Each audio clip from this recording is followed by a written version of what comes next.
Ну да. Да? Добрый вечер, друзья. Светик Хелшин. Сейчас картинка должна появиться.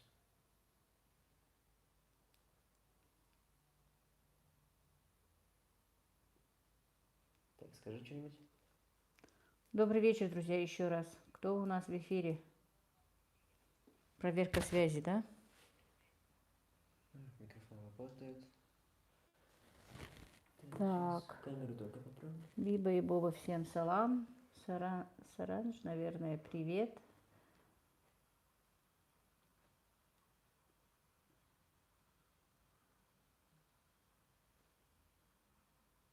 Картинка появилась? Да. Света, ассаламу алейкум, всем привет. Алейкум ассалам, Саечка. Так. Замира, добрый вечер. Саранж, салам алейкум, привет из Бельгии. Извините, что немножко и изменили эфир и немножко опоздали на эфир. Непунктуальные мы люди.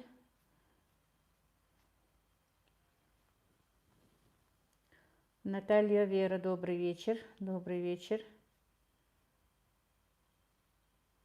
Сегодня хотела пораньше сделать, потому что просили меня люди сделать пораньше. Так, Елена Апрелина. Здравствуйте, привет из Московской области, Жуковский. Добрый вечер. Ася Кузьмина, всем доброго времени суток. Так, спасибо, Ася, что зашла. Ирина Гаврушкина, добрый вечер, Лейла. Добрый вечер. Светлана Камордина. Привет из Подмосковья. Поздравляю с преодолением 20 тысяч подписчиков. Пусть канал продвигается и дальше. Огромное вам спасибо, Светлана. Всем, кто зашел на чат, большое вам спасибо, девочки. Пока девочки, поэтому я так немножко поправлю свою косынку. Так. Надеюсь, мои новые подписчики тоже зайдут, чтобы какие-то вопросы были, чтобы наш эфир был интересен, друзья. Ой, я теперь забываю, что у меня теперь уже опять микрофон. Тамара Мельник, привет с Украины. Привет, Тамара. Спасибо, что зашли. Александра Гайдук, Лейла, добрый вечер. С огромным к вам уважением. Спасибо большое, Александра. Биба и Боба, ой, поздравляю, 20 тысяч, спасибо. Света, впервые всем передала салам вам. Вы даже немного улыбнулись, удивились, наверное. Нет, я не удивилась, я поняла.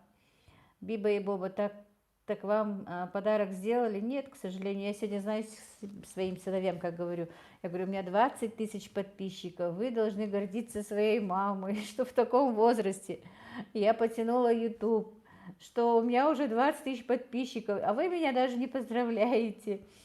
Ну, на что они просто улыбнулись. Так, Альбина Магомедханова. Добрый вечер с Махачкалы, добрый вечер.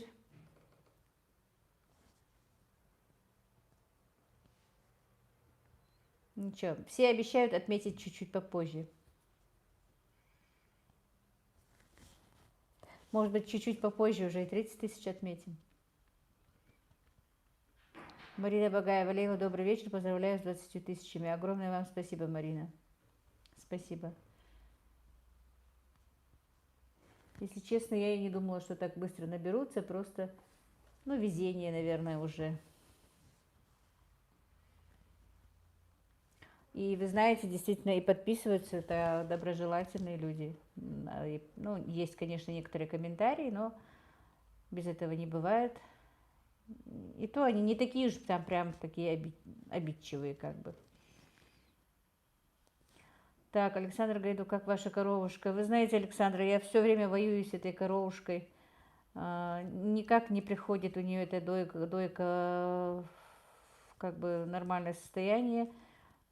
Постоянно брыкается, как только начинаю выдаивать именно эту дойку. Сложно мне с ней.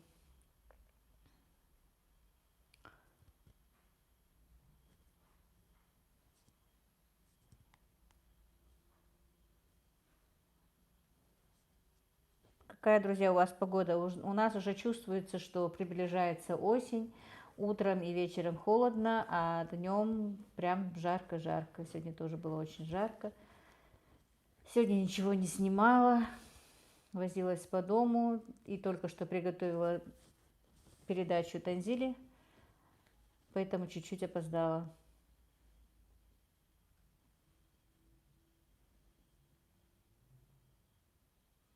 Александр Гайдук, вы молодец, я хочу попробовать, но боюсь.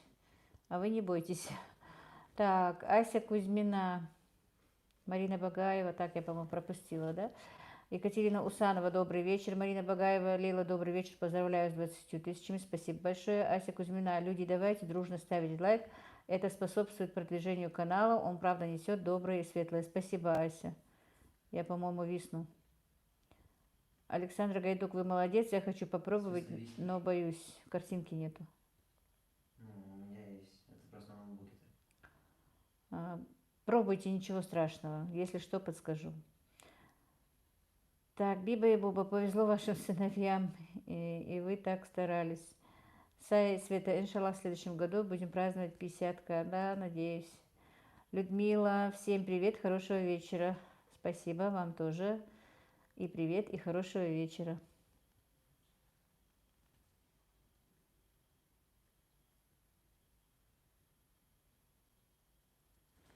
Виснет ребяшка. Кто виснет? Я не вижу чата. Не чата, а... Ну, и чат стоит, и картинка стоит. Да.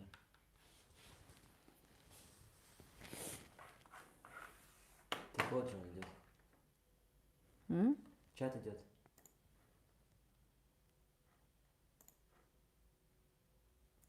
Так, Света Кружилина, добрый вечер. Простите за некорректный вопрос, почему ваш деверь живет с вами? Это обычай такой, у него нет своей семьи? Простите, если что-то не так спросила. Александр Гайдук, а мне тут предложили коз завести, у нас очень жарко. Ой, козы, конечно, дело неблагодарное, мне кажется. Биба и Боба, я уже несколько эфиров первое пишу, это уже для меня как традиция своеобразная. Александр Гайдук, у меня вообще настроения нет. Почему? Что случилось? Ася Кузьмина, думаю, что не только везение, все-таки это же тоже труд, время затраченное. Молодец, Ибрагим, что всегда вам помогает. Ну, без Ибрагима, конечно, надо отдать должное, я бы не справилась. Наталья Вера, а у нас вот только 2 дня, как спала жара. Так, ну вот насчет того, что пока перестали идти сообщения, почему живет мой дивер со мной? Вы знаете, я даже не знаю, как вам тоже ответить, чтобы никого не задеть, как бы, ну, никого не задеть. Ну, скажем так, он не такой, как мы. Надеюсь, вы поняли. И он после смерти родителей жил с нами, как куда ему деться, со своим братом, с нашей семьей, с нами. И поэтому он и после смерти моего мужа он продолжает жить с нами. Потому что самостоятельно жить у него не получится. Надеюсь, я вам ответила.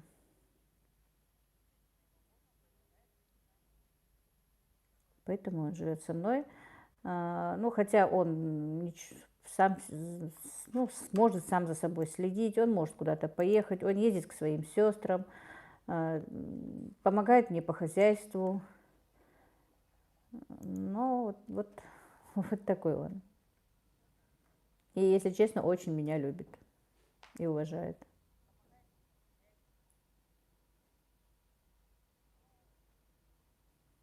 Не работает?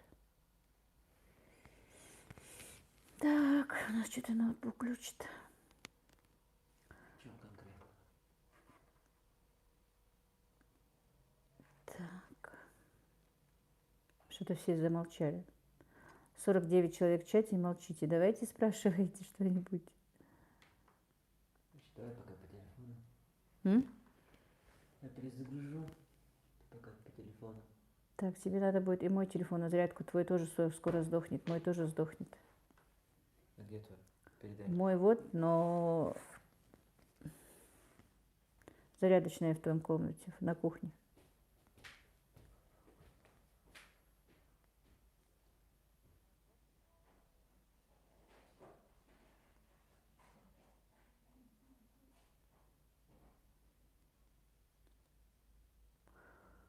Так, ну я не знаю, у меня много вопросов вроде бы было в личку, в WhatsApp, но вот сейчас что-то не спрашивают ничего.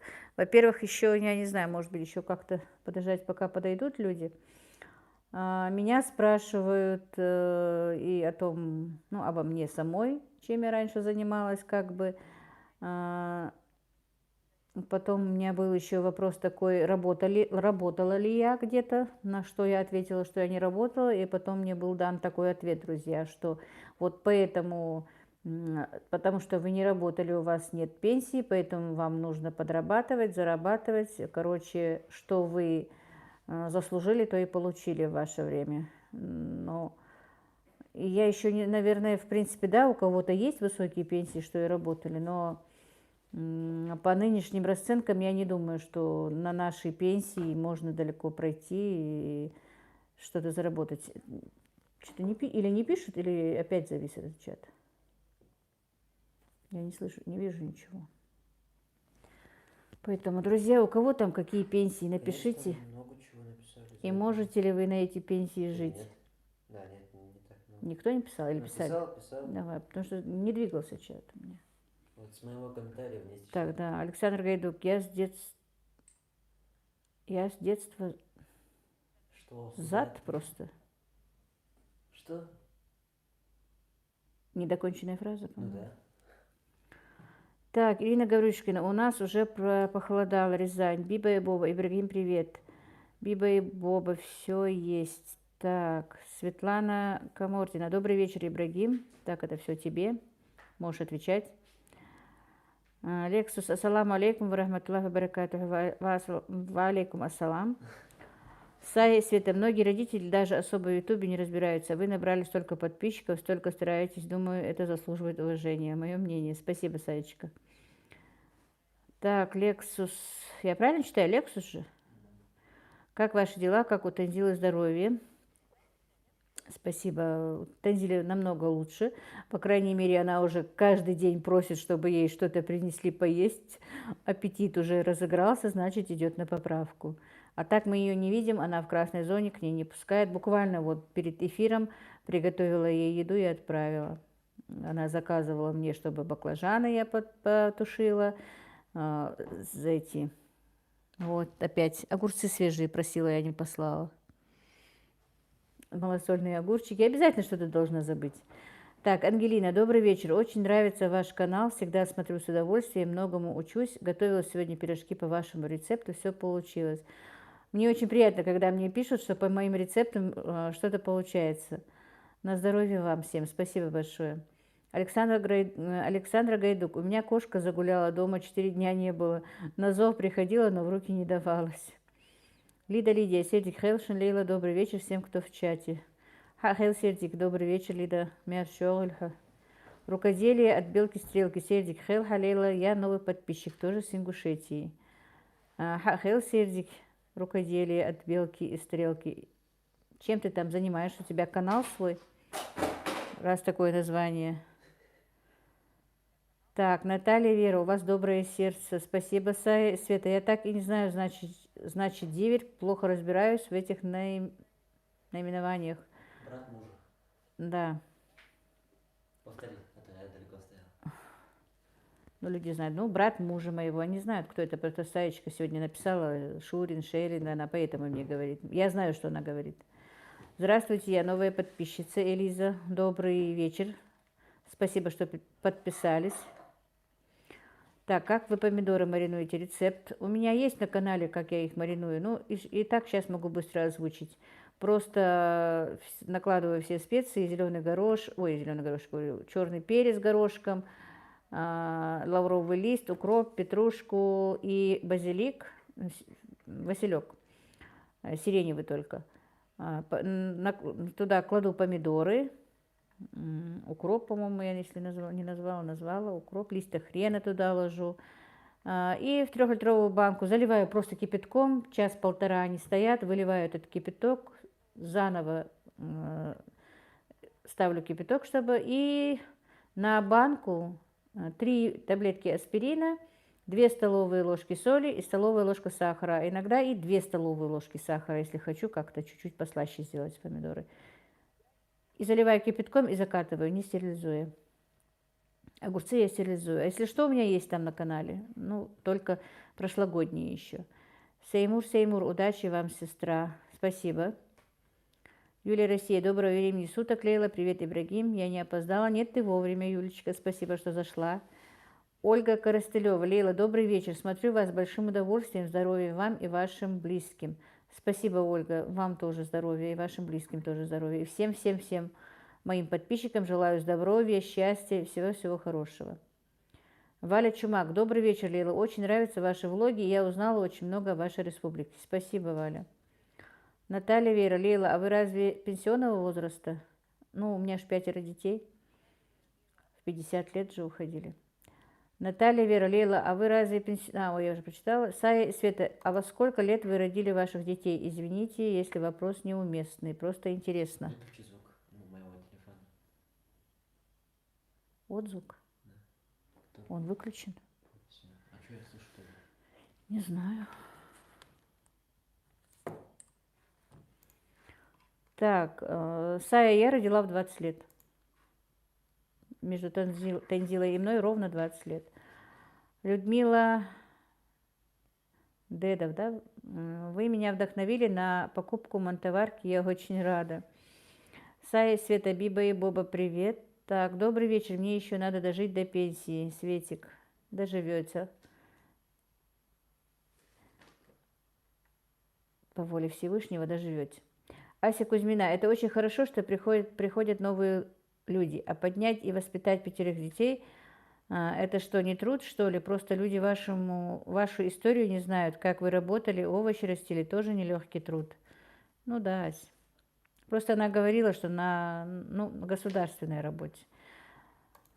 Но когда был жив мой муж, он мне не давал не работать ни на государственной, ни на какой работе. Образования как такового, ну так получилось, у меня нет. А после его смерти уже, если честно, конечно, теперь я жалею, что я никуда не пошла учиться, могла бы уже и закончить это, что-то сделать. Но каждый несет свой крест, как говорится. Каждому как дано. Значит, мне так было суждено. Почему у нас многие же... Ну, например, моя сестра работала всю жизнь бухгалтером. Ну, мы сельские жители, нам нужно работать, где мы живем, например. В колхозе работала бухгалтером. Она получает копейки, 9 тысяч у нее пенсии. И что она на эту пенсию сделает? В наше-то время. Да. Я поэтому говорю, ну, может быть, у кого-то есть они повыше эти пенсии, но тем не менее, я не думаю, что просто чисто на одну пенсию, если родители не помогают, или, ой, родители, говорю, дети не помогают, или еще что-то, взрослый человек вряд ли проживет. Ты сейчас где остановилась? Так, Лейлочка, а сколько лет, Татьяна Гранзон, сколько лет Диверю? Вы женщина с большой буквы, у меня пенсия 11 500, очень тяжело прожить на эти деньги. Вот именно, у меня точно такая же пенсия, 11 500. И как разогнаться на эту пенсию? Лидия, Далдез Маршал, Волтон, Зеландия, Ариасхол, спасибо. Ты очень сильно отстаешь. Ты очень сильно отстаешь. Ничего, догоним. Нас не догонят. Валентина Петрова, доброго времени суток. Дальше просто очень большие комментарии. Ну ничего, Так прочитаем. Успокойся. Быстро Успокойся. Диверу. Так, посчитай, он на 5 лет моложе, или на 7 лет моложе меня. 52 ему. На 7, по-моему, между нами. Или 5, точно не помню. Так, Валентина Петрова, так, смотрю вас. Доброго времени суток, всего вам доброго. Я с удовольствием смотрю ваш канал с Украины. Спасибо, Валентина. Валя Чумак, Лейла, я проработала 38 лет, пенсия 19 тысяч, но все равно держим и хозяйство, и огород сажаем, пока есть силы, будем и сажать, и держать хозяйство. Вот именно, эта женщина еще мне даже писала, что не надо было бы вам держать хозяйство, не надо было бы вам сажать помидоры и огурчики, вот если бы вы работали, была бы пенсия. Можно подумать, у нас пенсии такие, что сиди и поднимай ножки, как бы, извините, конечно, меня. Фатима Барахоева, Лилочка, умничка, привет из Томска, рада видеть вас в здравии, салам вашей семье, здоровья всем. Спасибо, Фатимочка, тебе тоже и твоей семье здоровья. Да, у меня небольшой канал про рукоделие, только начинаю. Удачи тебе. Напишешь мне. И вообще-то я, по-моему, тебя смотрела. Марина Багаева, Лейла, спасибо за вашу честность и прямоту. Обожаю ваши влоги, за короткое время почти все пересмотрела. Спасибо, Марина. Энже Залалова, по-моему, да? Ассаляму алейкум, Лейла, ва алейкум ассалам. Лейла, расскажите, пожалуйста, сколько лет читаете намазы, соблюдаете посты? Ваши дети тоже все соблюдают? Спасибо. Так, сколько лет я читаю намазы? Ну, в принципе, где-то совершеннолетие. Уразу держу не очень давно, не скажу, не буду врать, потому что, ну, не получалось у меня. Когда-то держала какие-то посты, не держала какое-то время. Когда была больна, вообще не держала. Но последние уже лет 7-8 беспрерывно держу пост. А намазы, конечно, всегда. Дети мои тоже. Так, Биба и Боба. Сая, приветик.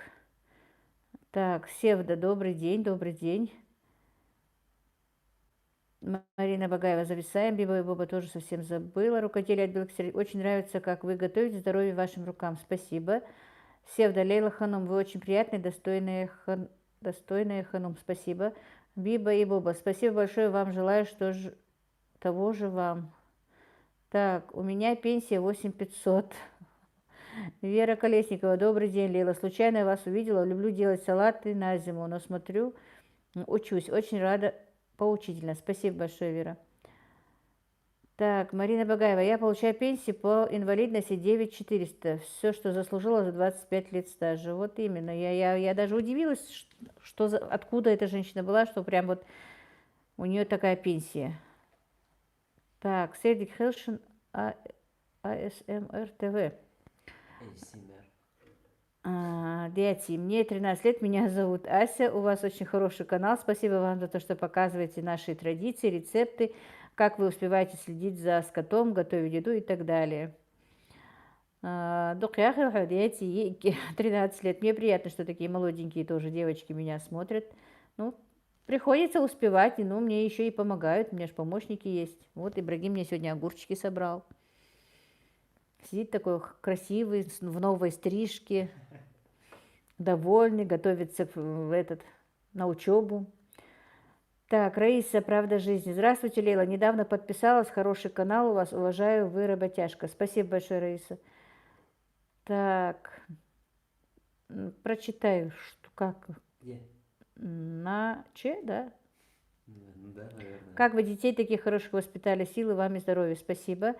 Сая и Света, да такими темпами эта пенсия только во снах снится будет. И то мизерные, все равно почти что. Александра Гайдук, у меня на даче интернет не ловит. Так вот, кошку собаки загрызли, муж со своим самовыгулом.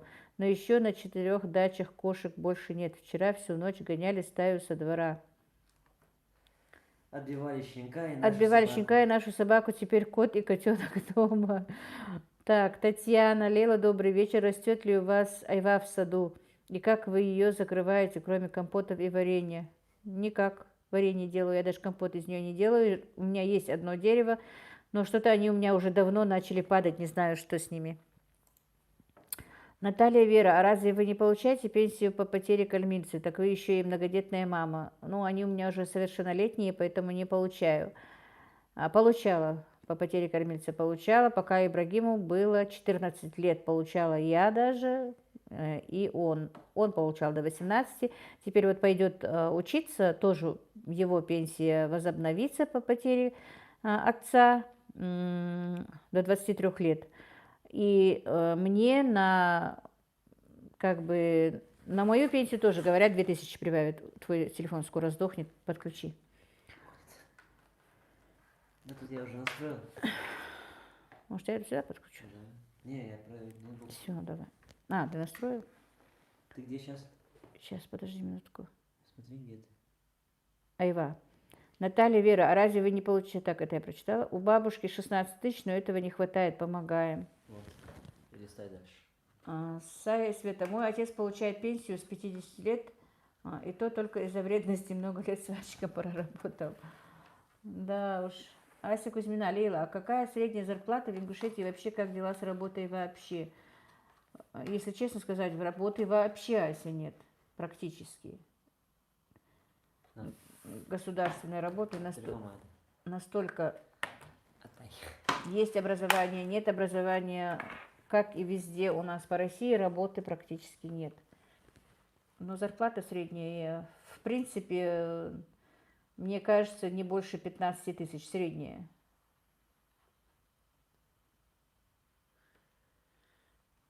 Так, куда ты? А вот.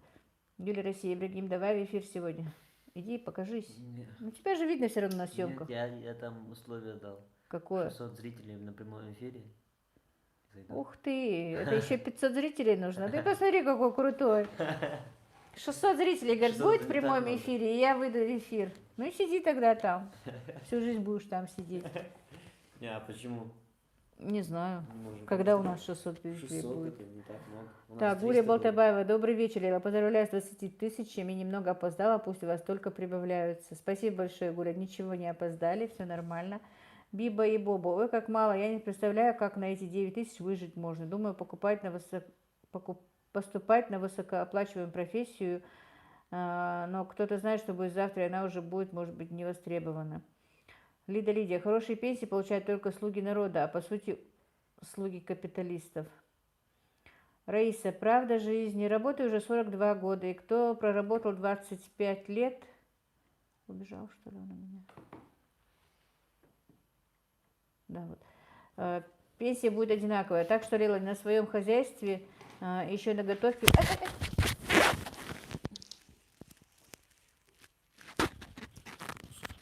Что ты там натворил? На, теперь. Теперь ты все равно выйдешь в эфир. Нет. У меня руки длинные. Ой, сейчас только... Минутку, друзья. Друзья, сейчас столько звука будет. Извините меня. Не везет мне найти микрофоны. А будет нормально слышно? Да. Так. Но ты сегодня это точно не- дождешься.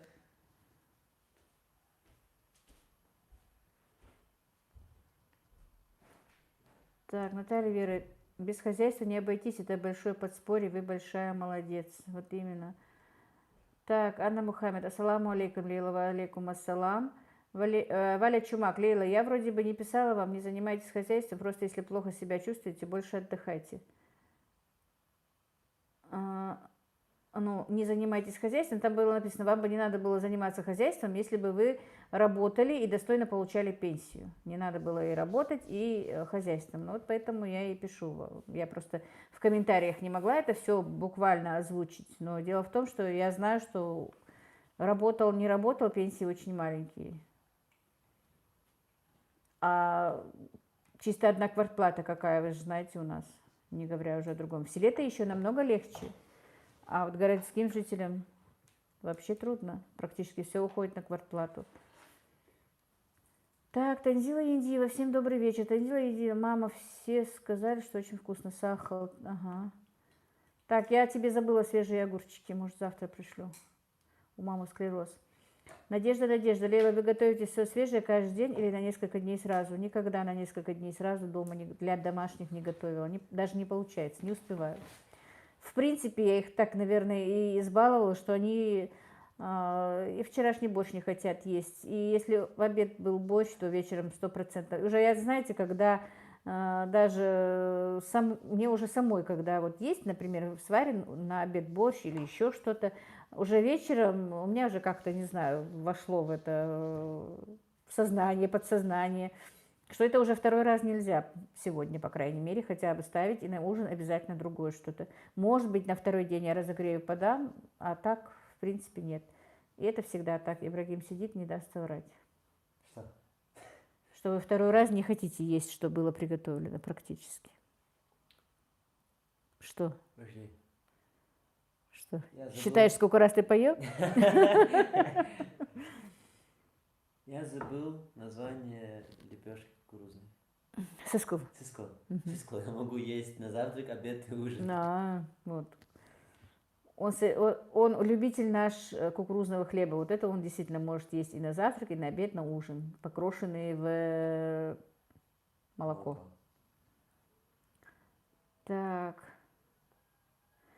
Гуля Балтабаева. Я 38 лет в медицине, пенсия 8600. Как прожить на эту пенсию? Приходится работать. Танзила Индиева. Давно невкусно так не ели. Давно так вкусно не ели, наверное. Ну, на здоровье вам. Раиса, правда жизни. У нас в Казахстане после перестройки сделали пенсию в 58 лет, а теперь сделали до 63. Ни внука не понянчить, ни маму не досмотреть с этой работой. Мне 59, я бы уже давно была бы на пенсии. Танзила Индиева, мне вообще пенсию убрали, к сожалению. Танзила Индиева, Сахалт. Так. Убежал у меня чат. А вот. Танзила Индиева, меня никто не замечает. Кто тебя должен заметить? Я же говорю. Так, Биба и Боба, я как раз думала на мед поступить. Надеюсь, она вырастет, а не совсем ее уберут. Можно, Гуля, вам позадавать вопросы? Так, Севда, 1000 сделаем, девочки. Так, спасибо, Севда, что зашли. Биба и Боба, ай, мои уши. Ага, и это, Ибрагим, к тебе. Так, салам из Чечни, Радима Баракаева. Салам вам тоже, салам Машу вам всем. Биба и Боба, можешь, извините, как-то грубо прозвучало. Что прозвучало?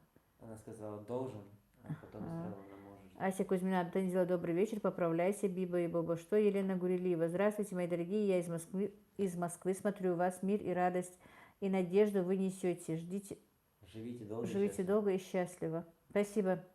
Спасибо, Елена, вам тоже. Всего-всего хорошего. Лидия, Танзила, добрый вечер, давай домой, хватит болеть, выздоравливай. Так, Юлия, Россия, Ибрагим, а почему именно 600 зрителей в эфире? Откуда у тебя такая цифра? Вот именно, почему такую планку прям взял? Александр Гайдук, мне бы вашу кастрюлю, да? Какую? Гуля Балтабаева, можно Биба? Ну, это вопросы задавать, значит, можно. Так. Курочки. Лидия, Ибрагим, желаю тебе 1000 зрителей. Ага, ответил сам. Зинаида Устимова. Здравствуйте, Лейла. Вы очень хорошая женщина, мне 59 лет. Спасибо, Зинаида. Танзила говорит Асе, спасибо. Вера, Лейла, здравствуйте, рада вас видеть, здоровья вам. Спасибо, Вера, вам тоже. Так, Юля, Танзила, привет, выздоравливай побыстрее. Ну, Танзила нарвалась, чтобы ее заметили. Она у нас такая, маленький ребенок, вернее, большой ребенок. Огромный. Аистенок и ее семья. Добрый вечер, зрители, чат. Почему так поздно, Аистенок? Обещалась быть первой. Так, и Танзила, сама домой хочу. Радима Баракаева. Лейла, вы моя самая любимая влоги. Желаю здоровья, счастья и успехов. Спасибо большое, Радима. Тебе тоже и здоровья, и счастья, и всего хорошего. Ася Кузьмина. Танзила, вы торты хотели же на заказ сделать, уже были заказы? Нет, она еще не набила себе руку, Ася, за нее отвечаю. Так, Алла Корниенко, добрый вечер, я ваш новый подписчик с Украины, очень мне нравится ваше видео, желаю здоровья вам и всей вашей семье. Спасибо, Алла, вам тоже здоровья. Так, Аистята, добрый вечер. Наталья Гурская, наверное, скорее всего, да? Ой, она удалила, пока я не почитала, не успела прочитать. Александра Гайдук, Мадина, добрый вечер. Танзила Дина, постоянным клиентом ореховую делаю. Алиса Амилова, сыновья ваши еще не хотят жениться? Вот со старшим воюю, ни в какую не хочет. Скорее всего, придется среднего сына раньше женить. Старший пока отказывается, не могу уломать. Нам предложили одну девочку, даже идти туда, смотреть ее не хочет. Так, это Биба и Боба вопрос задает, а вы довольны своей профессией или на другую пошли бы Гуля? Надеюсь, она ответит. Юлия, Россия, Мадина, привет, как Аисенок, как крылышко. Надежда, Лейла, сколько у вас стоит литр домашнего молока и творога? Ой, молока совру, точно не знаю, я никогда молоко не продаю. Творог 150-200, ну где-то килограммовая головка. Бывает и чуть-чуть побольше головочка. Лидия, у меня есть стаж работы, средний такой, не очень большой, чему я очень рада, потому что неизвестно, что еще выдумают правители, пока на пенсию пойду. Гуля Балтабаева, пошла бы в другую строительную профессию, значит, Гуля. Профессия врача не понравилась Гуле. Нет, там больше контент. Денис. Не мотай. Опять мухи. Так, опять дверь открыта, 100%. Это не я. Мне нравится, так, Севда, мне нравится, как вы аккуратно и степенно готовите. Спасибо, Света. Наталья Гурская, здравствуйте, уважаемая Лейла, рада вас видеть и слышать. Дочери выздоровления скорейшего. Спасибо, Наталья. Алиса Амилова, сколько выходит с 10-литрового молока творога? Ну, где-то килограмм. Одна вот такая головочка. Лида Лидия, приветик, аистенок. Биба и Боба, а почему на строительную? Это была шутка. Роза Мусаева, добрый вечер. Я тоже решила пополнить вашу страницу. Я из Германии. Добро пожаловать, Роза, спасибо. Была открытая дверь? Нет. Ну, естественно. Ну, а вообще, друзья, вы знаете, мне кажется, двери придумали, наверное, дураки. Зачем они нужны? Они у нас никогда не закрываются. Какие бы они ни были. Ворота, межкомнатные, входные. Они всегда нараспашку. Я думал, лифт.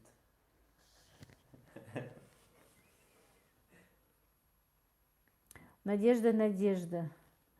Лейла, вы умеете шить, вязать, занимаетесь рукоделием? Вязать так, знаете, любительски умею. Шить нет. Не получилось. А вязать так, ну, могу носочки связать, могу безрукавочку такую связать, как бы сказать, простенькую. Машинка стоит вечно. Машинка слышишь? стоит, На да, шкафу. даже не распакована. Ну, в смысле, распакованная, но еще ничего не шила. Купила за 7 тысяч машинку швейную, ну, просто чтобы подшить, что-то сделать. Не знаю, что-то не могу я с ней справиться. У меня была раньше наша чайка, тогда я еще как-то что-то шила там. Ну, прямые строчки делать умею, но вот что-то кроить, шить нет. Так, Александр Гайдук, Лейла, а вот, ну, видимо. Так, здравствуйте, так бежит твой чат. Алиса Амилова, здравствуйте, очень понравился ваш канал. Моя мечта иметь хозяйство. Добрый вечер, спасибо, что зашли. Александр Гайдук, называют у вас именами исконно вашими. Александр Гайдук, какие они? Александр Гайдук, не мусульманскими. Не мусульманскими? Называют ли имена не мусульманскими именами? Называют. Ну, много не мусульманских имен у нас даже. В принципе. Дальше не можешь почитать? Раиса, правда жизни. Люблю домашнее молоко, творог и сметану. Сейчас это все дорого. Ну да. Нажми на синюю стрелку. Нажала. Вниз пошел? Нет. На какую-то синюю стрелку нажал. Ну, синяя стрелка. Тут только одна. Я еще не дальтоник. Ну, где-то остановил. Чуть-чуть. Все, вот. Все. Ну, читай. Лариса, мне в следующем году, простите меня, пожалуйста, в следующем году 55, уже бы на пенсию пошла. Стаж 32 года, но теперь еще придется пахать до 59, от этого очень грустно. Лидия, у нас такая же история с дверями. Наталья Гурская, и, конечно, поздравляю вас с пополнением в рядах подписчиков. Жила бы рядом, пришла бы с тортиком на чай. Спасибо большое, Наталья. Зара Зандакова, да? Привет из Алматы, здоровья и удачи. Спасибо вам. Спасибо, что зашли. Раисат Абдулаева, Лейла, добрый вечер. Привет из Дагестана. Добрый вечер. Спасибо вам. Так, Элиза Шах, по-моему, да? Первый раз вижу блогера, который старается прочитать все комментарии. Ну, конечно. Это дело Индия всегда открыто. Добро пожаловать, да. Причем, друзья, двери открыты даже зимой. Ладно бы, хоть в жару оставляли открытыми. Они и зимой открыты. У нас ворота открыты всю ночь. Если вот они распахнулись, уехали на машине, распахнули две ворота. Даже не калитку, а ворота. Или заехали. Все. Они закрываются. Если ты их даже если предупредишь, иногда не закрываются. Вот. Или надо мне самой идти, или как назло я делаю, бужу и заставляю их закрывать ворота. Вот такие у меня. Вы говорите, они хорошие. Какие они хорошие? Ася Кузьмина. Так, Биба и Буба. Ну и то хорошо, гостям всегда рады им, как говорится, дверь открыты, заходите. Севда Аликберова. А я сквозняков боюсь, поэтому закрываю двери. Ну, я тоже все время хожу за ними, двери закрываю. Я у них, наверное, как он называется? На дверях, который стоит. Гувернантка или гувернер? Как он там? Ася Кузьмина. Лейла, передавайте привет от всех нас, маме вашей. Как ее здоровье? Если есть возможность, снимать ее тоже. Она такая доброжелательная. Я тебя сейчас убью, не смеши меня. Гувернев? Гувернер. И не так? Нет, я с тебя, гувернант, я с тебя смеюсь. Гувернев. Так, буду снимать, мама, обязательно. Так, Гуля Балтабаева. Нет, не шутка. Хотела поступать на гражданское промышленное строительство.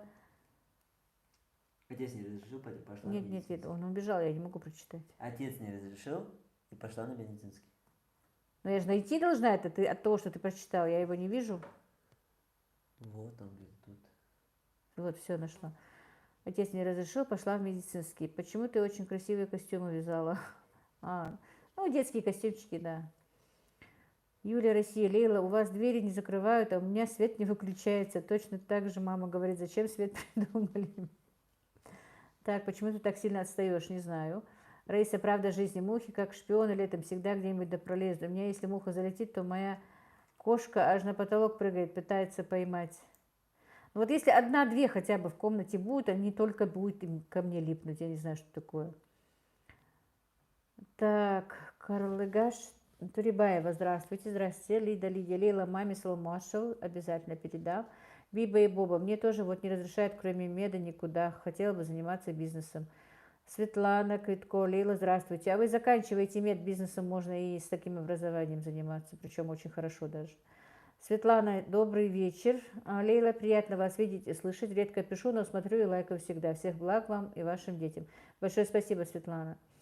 Сеймур, ставим лайки. Спасибо, Сеймур. Да, между прочим, 64 лайка, 122 в чате. Ну и, конечно, мой любимый один дизлайк. Мне вчера к ролику 22 секунды, как только выпустил ролик, был поставлен дизлайк. Так что кто-то ждет все-таки, когда же я выпущу ролик. Раиса, правда жизни, швейцар на дверях. Вот, правильно. Я у них швейцаром работаю. Так, Майгуля, да? Добрый вечер, Лейла, ваша старшая дочь живет отдельно. В смысле, как отдельно? От меня отдельно, да, она замужем. Да, и про старшую дочь много спрашивали, я вам сейчас скажу. Вообще-то хотела ролик сделать, может, ролик сделаю. Гуля Болтабаева, до слез слушала историю депортации вашей маме. Здоровья ей, долгих лет жизни. Спасибо, Гуля. Татьяна, Лейла, что получилось сушить электросушки? Понравилось ли ей пользоваться? Попробуйте сушить не говядину, куриное мясо. Получается очень вкусно, как сухая колбаса. Правда? Попробую. Но я высушила черешню и вишню, мне очень понравилось. И высушила черный слив, тоже мне очень понравилось. Яблоки, правда, еще не сушила. Просто у нее мощность очень маленькая, она долго сушит и мало получается. Надо было мне доплатить и помощнее купить. Ну, как-нибудь, может быть, куплю еще. А Истенок, ее семья, Юлия, Саиши, алхамдулилlah, все хорошо. Так, Раиса, правда жизни, лайк всегда ставлю. Спасибо, Лариса. А я вот окончила инженерно-строительный институт, много лет работала по специальности, мастером в цеху по выпуску ЖБИ, а лучше бы в мед пошла. Гуля Болтабаева, делай, как тебе нравится, Биба, чтобы потом не жалеть. Ну, в принципе, да. Арапат Баирханова, Лейла, какая ты приятная, подписалась. Спасибо. Так, дальше есть комментарии? Или он опять глючит, а? Нет. Все. Так, 117. Спрашивали про Танзилу. Не знаю, действительно, в ролике говорить или сейчас. Ну и сейчас скажу, и в ролике потом можно сказать. Удивлялись, что когда я сказала в каком-то ролике, не помню в каком, что у Танзилы, ну, у него есть еще вторая жена. Так. Вазиф, да? Прочитай правильно. Добрый вечер, Лейла, смотрю тебя с большим удовольствием. Мне нравится твоя доброта и простота. Всем домашним огромный привет из Дагестана. Спасибо большое. Раиса, правда жизни. Спасибо, что сказали про сушку. Видела в магазине, теперь, наверное, куплю для сушки фруктов. Вишня мне вообще, мне его еще Танзилу спросить, она всю мою вишню там съела. Вишня вообще очень понравилась. Так, Севда Олегбекова, очень мудрая женщина, спасибо. Истенок ее семья. Олегберова. Так, мама, мы 20 подписчиков, как будем праздновать? Ну, я думала, мои дети меня как-то что-то устроят, очень ждала этого, хотела, думала, сюрприз какой-то будет, не знаю. Как вы мне преподнесете, так и отметим. Или мне поляну накрывать надо? Чтобы вы не говорили, на сегодняшнее время все должно быть связано с интернетом и компьютером. Эра технологий. Блог мусульманки. Сейдик Хелха, тетя Лейла, приветствую всех, кто в чате. Спасибо. Блог мусульманки. Так, по-моему, ты Фатима, да? А у тебя есть свой канал? Я не могла твой канал найти. Или нет? Так, Майгуля. Вчера тоже слушала вашу маму. Какая у вас речь грамотная. Приятно слушать. Спасибо. А Истенок ее семья. Ты про Танзилу упомянула в прошлом эфире. В смысле, как упомянула? Просто у меня несколько... Не то, что в прямом эфире, у меня и в ролике где-то было. В ролике я сказала, потому что был вопрос. Вера, Лейла, скажите, пожалуйста, сколько у вас детей? У меня 5 детей, 3 сыновей и 2 дочки. Александр Гайдук. Ибрагим, брат мой, айтишник, зарабатывает очень даже неплохо. Ася Кузьмина. Помощнее для сушки гидратора, мне он больше нравится. Да. Фатима, добрый вечер. Ибрагим Индиев. Поэтому я начинаю учиться в этой сфере. А ты ошибся. Где? Учиться в этом сфере. Мои ошибки поправляешь, я теперь твои поправлю. Поэтому я начинаю учиться в этой сфере. Что-то мне В этом сфере ты пишешь. А сфера она. Случайно. Это даже не я, это мой. Я 9 исправил. Так, Валя 75-75. Добрый вечер, Лейла. Смотрю, вас недавно подписалась. Приятно вас слушать. Спасибо, Валя. Александра, Лейла, а быков сколько еще держать будете? Ну, большого-то я уже давно убрала, а этот маленький, ну, обычно до 2 лет только мы держим. Так, Лариса, в сушилке можно помидоры вялить. Помидоры я хочу, да, тоже вялить. Блог мусульманки Инк есть, нужно написать блог мусульманки Инк. Обязательно посмотрю. Ну так, мажордом, да, тоже есть такое. На дверях стоит Элиза Шах. Александр Гайдук, я бы сейчас на ветеринара бы пошла учиться. Вы знаете, хорошего ветеринара действительно, что на селе, что в городе, очень бы нужен, действительно, не хватает его. Между прочим, Мадина говорила, что очень хочет стать ветеринаром. Так, Эльвира Кубанова, салам алейкум, из Карачаева-Черкесии. Лила, вы очень сильная женщина, я смотрела ваши видео о вашей жизни, я восхищаюсь вами. Спасибо, Эльвира. Биба и Боба, что вы так маму разочаровали? Ай-яй-яй. Блог мусульманки, как прошел день, как Танзилочка? Ничего, Фатима, прошел так, нормально. Походу, я сегодня только так вот уборкой занималась, ничем таким. Танзиле только недавно отправила передачку, вроде бы понравилось. Севда Аликбекова, юрист, хорошая специальность. Да, в принципе, специальности все хорошие, лишь бы работа была. Вот именно. Просто работы нету. Или работу надо купить за большую денежку, и неизвестно, долго ли ты на этой работе потом еще продержишься. Найдутся те, кто переплатит больше, и тебя турнут. И такое бывает. Так, Ася Кузьмина. Вообще, я думала, двери швейцар всегда открывает и закрывает. Татьяна Бурчак. Закончила Ставропольский политех по специальности ПГС. Отработала прорабом 42 года, пенсия 19 160. Работаю свою очень любила и всегда держала хозяйство. Сейчас 67 лет, держу индюков и перепелок для своего себя, наверное, да. Арапат Байрханова. О чем мечтаете? Я упустила? Да, там Надежда сказала. Надежда, Лейла, у вас хороший уровень медицины, врачей хватает? Я бы не сказала, что у нас так много хороших врачей, но есть и хорошие, знающие, но все равно в основном выезжают, если немножко какая-то более такая болезнь, что не могут понять, все-таки стараются выезжать. Арапат Байрханова, о чем мечтаете? Мечтаю, чтобы мои сыновья женились и все отделились от меня и жили спокойно своей жизнью, и меня бы не мучили. Реакции не вижу, Ибрагима. Чего я даже не слышу? Чем ты там занят? Действительно, это я просто пошутила. А что ты сказала? Моя мечта, чтобы все мои 3 сыновей женились, от меня отделились и оставили бы меня в покое. Нет, просто мечтаю, чтобы они действительно завели свои семьи и жили бы. Что там? Ничего. Так, у меня опять это стоит чат. Ташина семейка, как всегда. Вот кто меня поздравил, вот вам. Моя подруга Ташина семейка. Друзья, зайдите к ней на канал. Очень хорошая женщина. Поздравляю вас с 20 тысячами подписчиков. Удачи, вдохновения и только вперед. Спасибо, Наташка, большое спасибо. И она мне 900 рублей скинула. Подожди. Спасибо. Ты ничего не пропустила? Пропустила, и она много пропустила. Поднимись просто. Наведи стрелку на... Не поднимается. Стрелку подними на... Где я не вижу стрелку. Дай, сюда, пожалуйста. Где вот? Вот так. Надо нам ноутбук покупать, как я вижу. Опусти.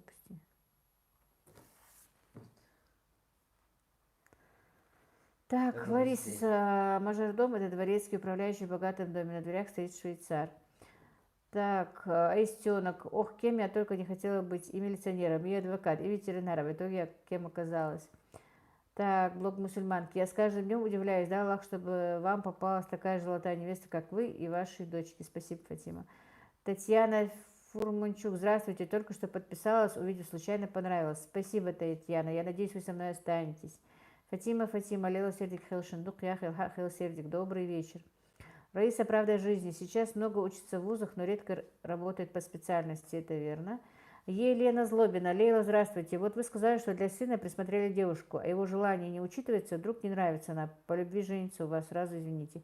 Женится у нас и по любви. Если она ему не понравится, конечно, мы его на ней не женим, поэтому ему нужно просто посмотреть ее, не сразу жениться на ней. Это еще неизвестно, ей ли он понравится, так что там много еще нюансов, вопросов, поэтому мы просили просто его посмотреть, познакомиться, и все. Но он не соглашается даже пока идти и знакомиться. Так. Что-то пропустила. Вот. Арапат Баирханова. Я думаю, об этом мечтает каждая мама. А вам силы, терпения и здоровья. Спасибо большое, Арапат. Фатима Шинохейла. Так, Раиса, правда жизни. Поздравляю и я вас с подписчиками. Спасибо, Раиса. Татьяна Ибрагимова про юристов. Юристов много просто дипломов, но нормальных, опытных по гражданским вопросам найти очень трудно. Александр Гайдук, но в итоге... Так... Анна Мухаммед. Дашина семейка в своем репертуаре, машаллах. Александра Гайдук. Выучилась на бухгалтера. Не мое это вообще.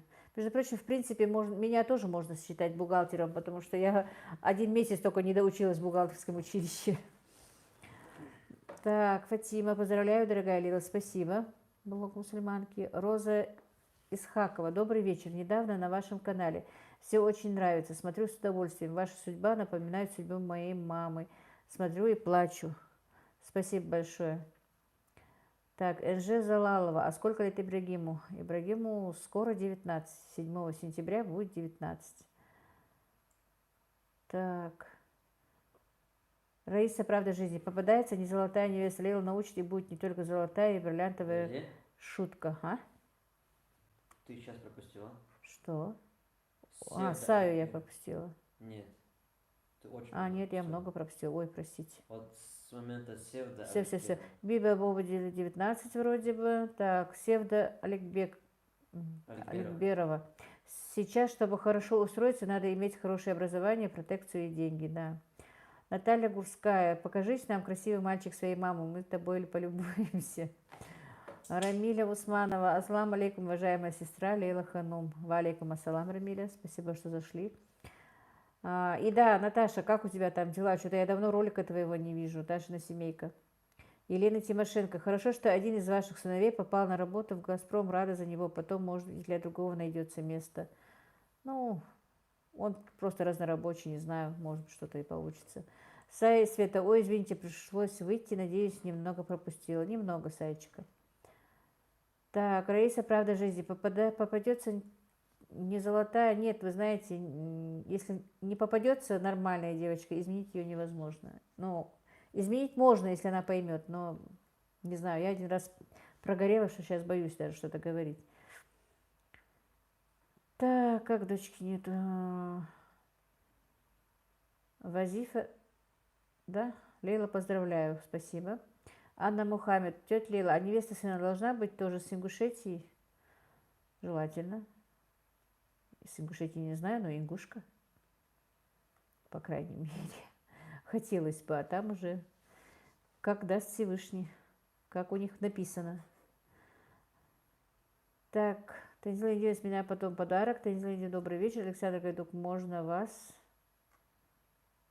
Что, я не понимаю. Можно вас будет в WhatsApp, он потом написал. Так, Танзила Индия, блог, добрый вечер всем новеньким. Так, Юлия, всем новеньким подписчикам добро пожаловать в нашу дружную компанию. Оставайтесь, тут очень тепло и уютно, не пожалеете, если останетесь с нами. Спасибо, Юлечка, большое. Я надеюсь, что они останутся. У нас вроде бы в нашем полку прибывших точно такие же, как и вы, все мои. Конечно, они не могут быть плохими, потому что все остальные мои подписчики тоже очень хорошие, доброжелательные, добродушные люди. Спасибо вам всем, действительно, от души. Я вообще-то хочу даже сказать, хотела в ролике, но я сейчас скажу, что читая вот эту неделю, наверное, ваши комментарии, мне настолько бывает приятно, вы настолько делаете мне приятно, не задумываясь о том, что вы это делаете, не задумываясь, что вам за это воздастся, какой бы религии вы бы не были. И действительно, иногда какие-то комментарии до глубины души меня и затрагивают, и мне это настолько приятно, что вот я даже не знаю, не могу это передать словами. Огромное вам спасибо всем. Я всем вам благодарна, вот безмерно. Так, WhatsApp написать. Пишите, мне очень много людей вышло в WhatsApp, особенно последние эти 10 дней. Много чего даже советуют и спрашивают. Мне это настолько приятно, если вы даже не поймете. Пока сам человек не прочувствует, это не может. Я не умею никогда передавать как-то свои эмоции.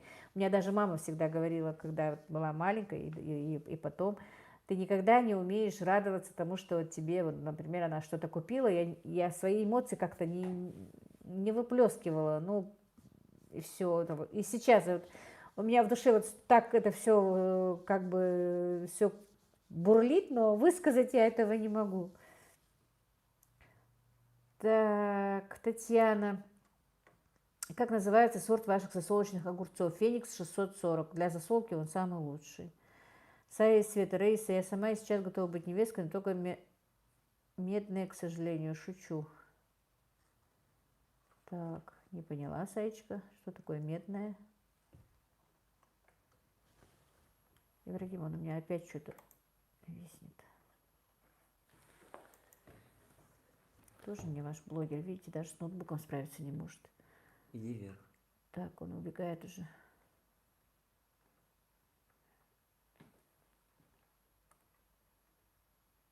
Так, вот, все. Лидия, Ибрагим, с наступающим днем рождения. У моего сына 11 сентября, также 19 лет. Я поздравляю и тебя, Лидия, с твоим днем рождения, твоего сына, и твоего сына тоже. Откашляйся. Хотя раньше и нельзя, ага. Откашляйся. Не хочу. Раиса, правда жизни. У меня сын тоже не хочет в моих роликах сниматься, как ваш сынок. Так, Раиса, а вы тоже блогер, да? Канал у вас есть? А естественно, есть семья, да? Ибрагим, как маленький мальчик, ждет свою днюху и уже спрашивает, что мы ему подарим. А в этом году мы тебе ничего не подарим. У тебя так не как будто вы мне дарили что-нибудь на ближайшие 4 года. Не издевайся. Как мы тебе ничего не дарили? Эти 4 года. Ну? Эти 4 года не дарили. Я 2 раза не был на своем день рождения.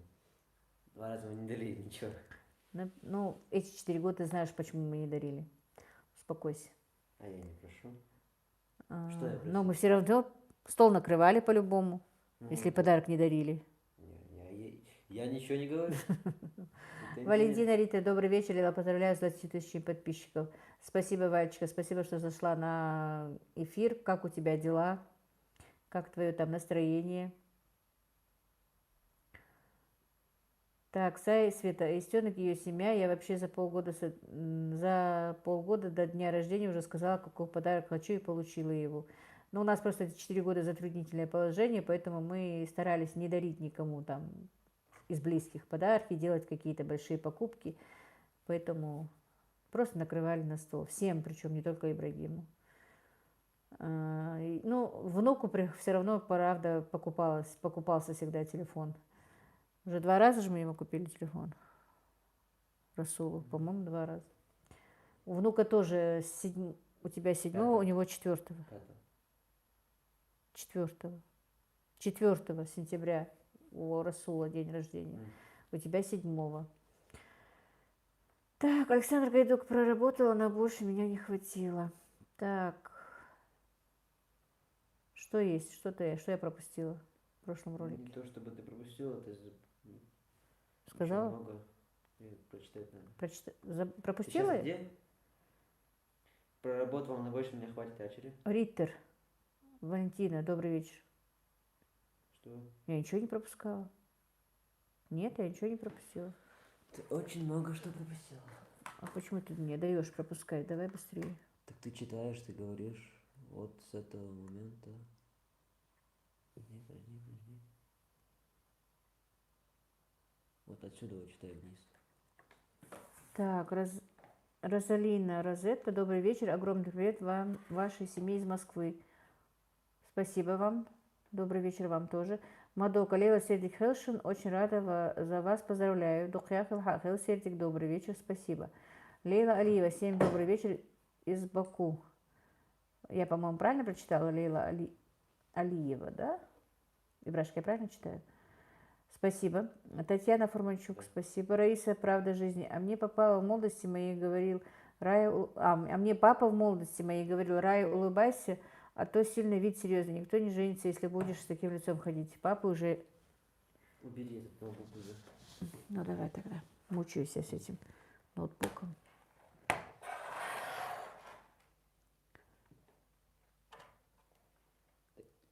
Я тебе поставил уже. Не поставил ты? Я поставил, где ты остановилась. Нет. Да. Нет. И не говори, что нет. И не Да. говори, что да. Да. Вот ты только что прочитала Раису. Когда ты мне дал телефон, это было на другом месте. Ты пролистала, значит. Так, Надежда Лейла, как у вас относятся к рождению девочек? Многие мужчины хотят только сыновей. Как у вас на Кавказе? Ну, в принципе, то же самое, конечно. Девочки, рождением девочки нормально относятся, но если нет среди них сыновей, то, конечно, хотят, чтобы они были. И стараются. Надежда Волгина, добрый вечер. Поздравляю вас, Лейла, с 20 тысячами подписчиками. Я вас прекрасно понимаю, хочется женить сыновей и радоваться их семейной жизни. Внукам мы не вечные, уходя в мир, но и будем спокойны. Вот именно. Просто, вы знаете, я прожила 16 лет вот этих вот, которые, в принципе, вот живу без мужа, воспитываю их.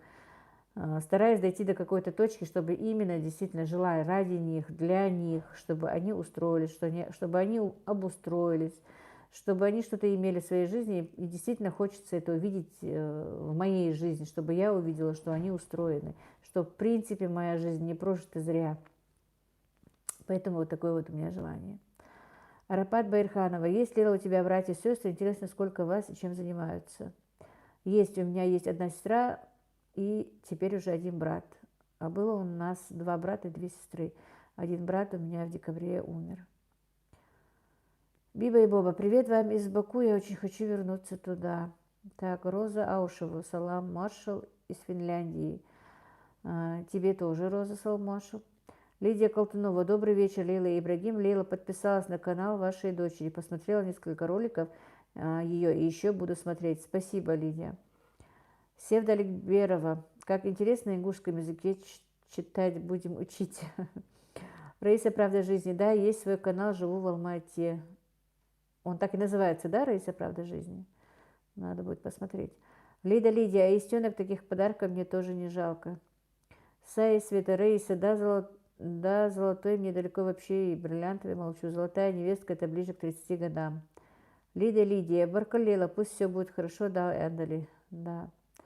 Сая Света, мне тоже особо подарки не дарили, просто я попросила то, что мне необходимо. А так, конечно, тоже каждый год не дарили, ничего страшного в этом я не вижу.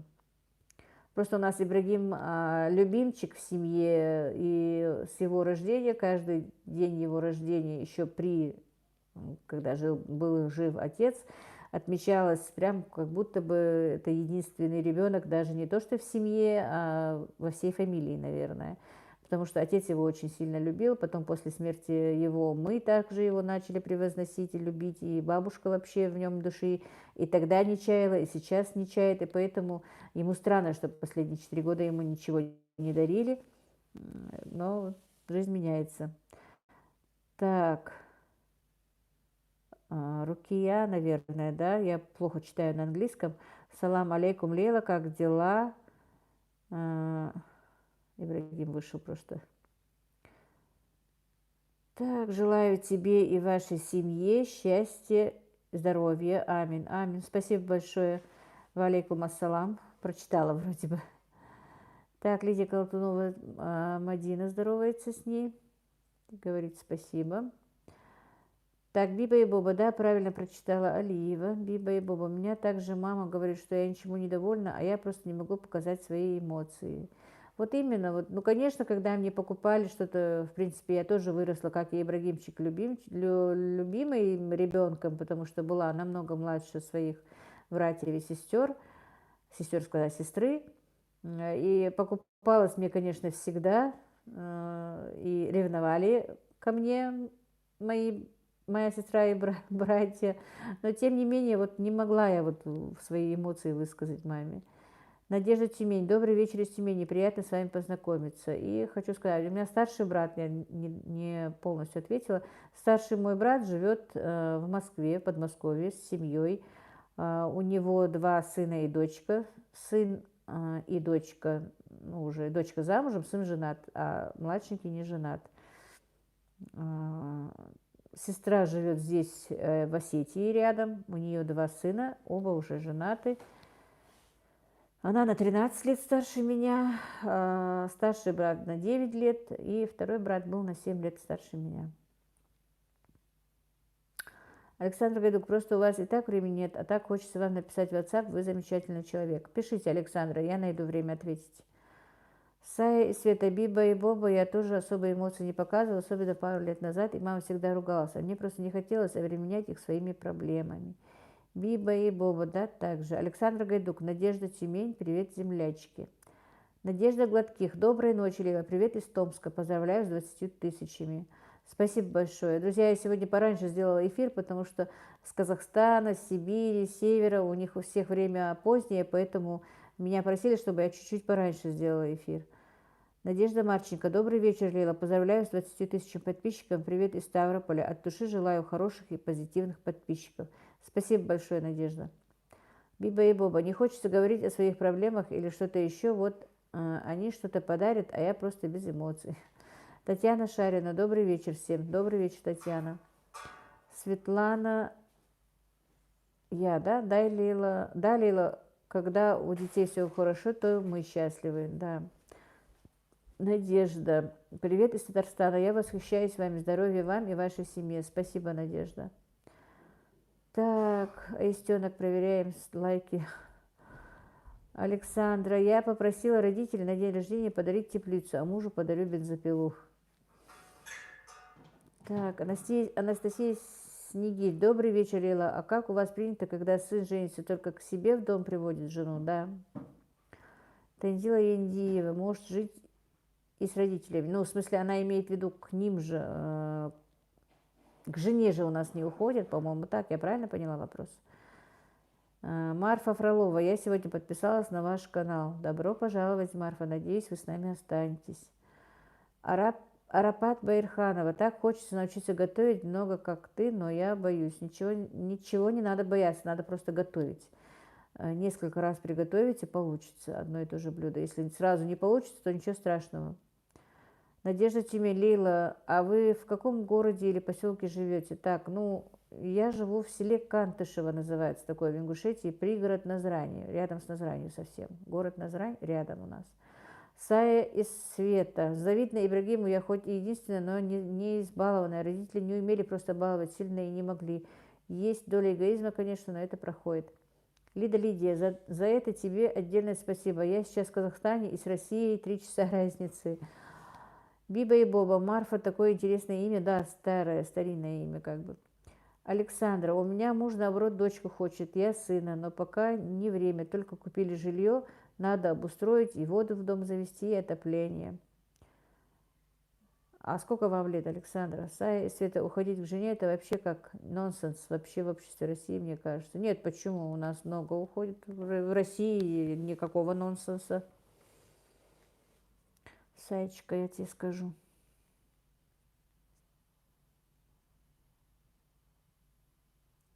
Так, Надежда Тюмень, спасибо за ответ. Здоровья и добра вашей семье. Спасибо вам тоже.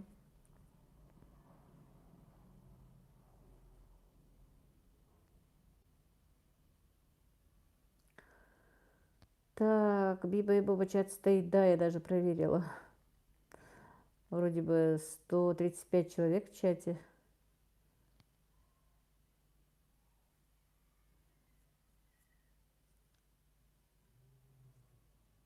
Друзья, задавайте вопросы, что вас еще интересует.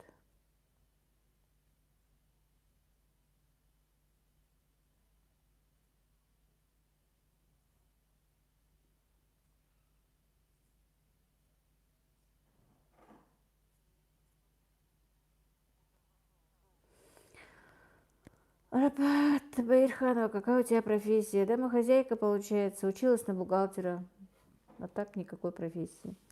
Биба и Боба, пишите, какое видео вам больше всего понравилось. Вот. Так, ты, скорее всего, обращаешься к зрителям. Сая, Света, просто обычно муж и жена с нуля начинают все, либо жена к мужу чаще всего, а что муж к жене более реже. Севдалик Берова. У Лейлы Ханым приятный голос, поэтому все слушают. Спасибо, Севда. Да, к зрителям. Да, действительно. Ну, вы знаете, выстрелили у меня, конечно, ролик, который был про заготовки, ну, не заготовки, а про приготовление еды. И оттуда у меня вот пошли быстрые подписки.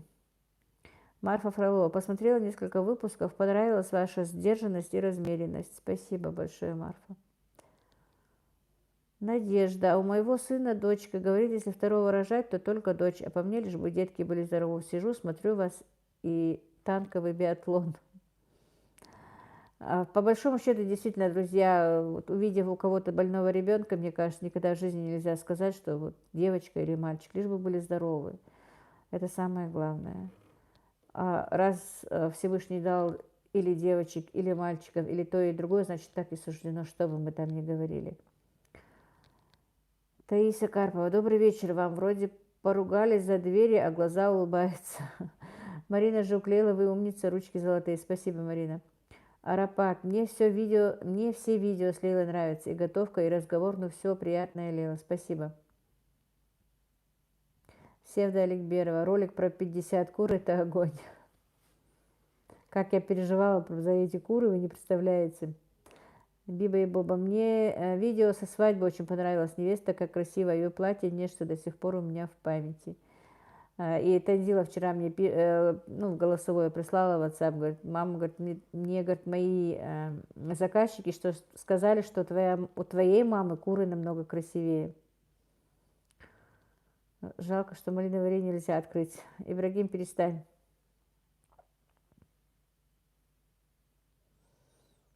Малиновое варенье Мадины, не наше, не надо открывать. Там селевовый вкусный джем стоит. Вот открой, не открой даже, открытый стоит. Пей чай с джемом.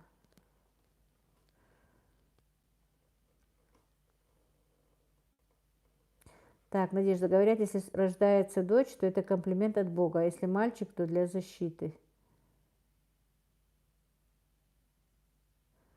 А я вот весы прошу родителей, чувствую, так же буду писать. Так, Арапат, покажите Ибрагима, не хочет показаться. Говорит, если 600 человек в чате не будет, не выйдет. Светлана Кочур, скажите, будь ласка, вам на огороде помогают? Так, украинский я не читаю, не могу прочитать. А також худобою. Ну, не знаю. Людмила, извините, Светлана, скажите, пожалуйста, наверное, да, вам на огороде помогают? Ну, помогают, да, если я правильно прочитала, на огороде помогают, ну, когда они дома, когда они работают, мальчики мне помогают. Людмила Бабенко, добрый вечер, Лила, я ваша новая подписчица, смотрю вас второй день и слушаю, все нравится, интересно посмотреть, как живут другие народы. Спасибо большое, Людмила, и добро пожаловать в нашу семью. Сая и Света, мне хочется сыновей старшими детьми, а дочь младшую. Мне хочется, чтобы дочь ощутила братскую любовь и заботу. Я тоже могла братья иметь, но не суждено мне было их встретить, поэтому мальчики старшие. Так, Надежда. Лейла, какое качество будущей невестки вам важнее всего? Лишь бы она была умная, остальное все можно и как бы переделать, и научить, и всему-всему. Вот мое мнение так, если человек умный, то остальное все приложится.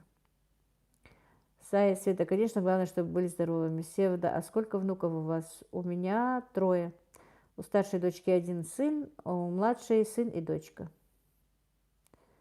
Так, Александра Гайдук, 31. Ну, не затягивайте с детьми. Не обязательно же все закончить и потом только детей иметь, как нужно вовремя. И вода будет, и все будет сразу же, и детки будут. Так что не затягивайте. Это мое мнение. Если честно, я жалею, что вы совсем молодыми не женила своих сыновей. Но это все равно, наверное, не от меня зависит. Если бы так было предписано Всевышним, то они бы женились. Арапат, Лейла, снимайте все ролики интересные, речь у тебя красивая и правильная. Спасибо, Арапат. Так, Александра, брат ипотеку взял на квартиру, а мы своими силами купили дачу. Не хочу в 4 стенах жить. Аистенок, ее семья, 2 внуков вот сидят и смотрят. Что, и Мухаммед смотрит? Аистенок. Всего только как 2 дня, как уехали, мы уже скучаем по ним. Но эта муха меня атакует сегодня, что-то опять. Без нее эфира не бывает. Ирина Сашина, дорогая Лила, спасибо за канал, у вас очень интересно, жду вас каждый день, люблю вас и всю вашу семью. Спасибо большое, Ирина. Так, Юлия Россия, Ибрагим и без нас, и кто ты после этого?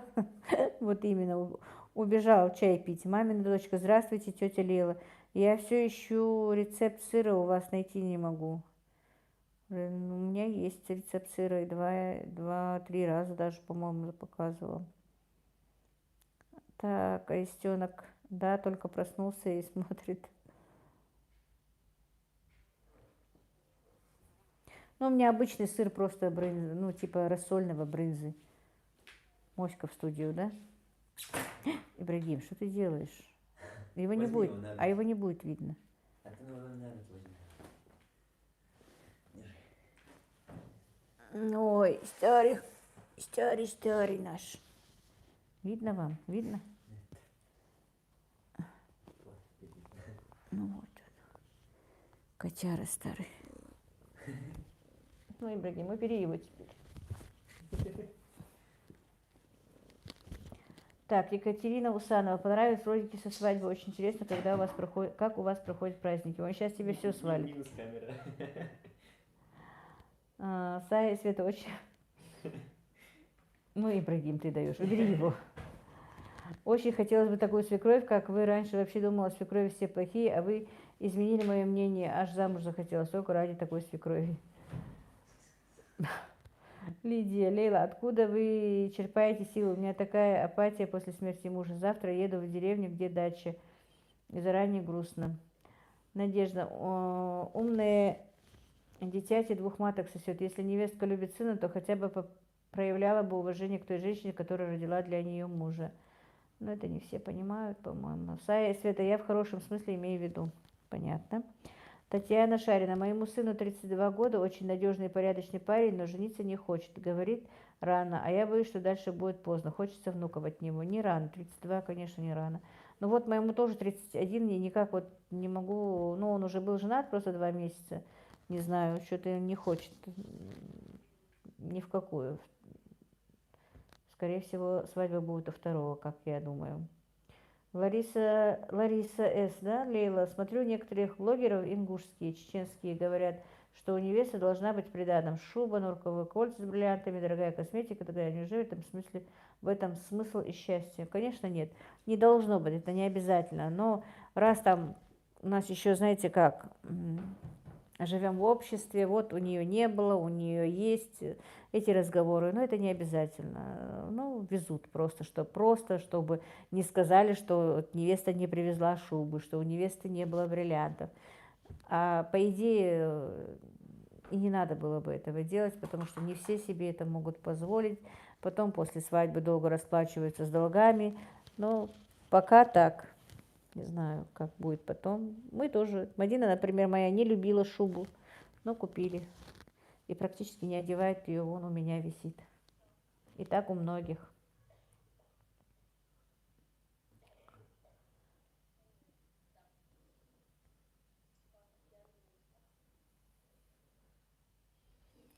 Сая и Свет, Лариса, у нас тоже приданое на одно. В этом нет прям жесткого требования. Многие вообще без ничего женились, просто расписываются.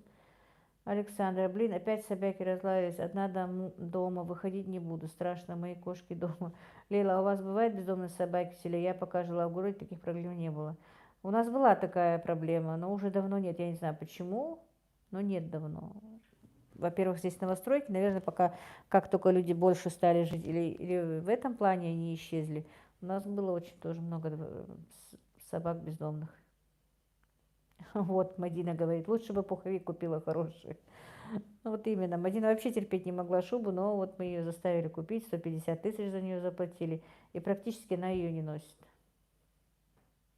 Тем более у нас, в принципе, теплые зимы, но этот статус должен быть, должно быть. Можно было бы, конечно, эти стереотипы убрать. Например, моя племянница не повезла шубу, она купила пальто, но, правда, пальто тоже дорогое.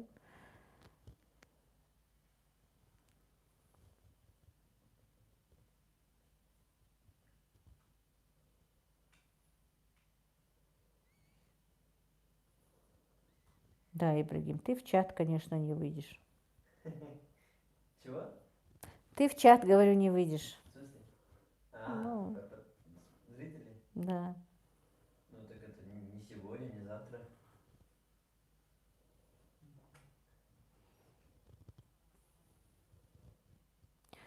У нас вообще куча собак даже в городе, а я боюсь бродячих собак. Ну, собак, в принципе, нужно бояться, конечно. Непредсказуемое животное. Хотя и доброжелательные. Лариса, как понимаю, у вас многие такие житейские вопросы решают старейшины. Неужели они не могут как-то повлиять на эту глупость и пустую трату денег?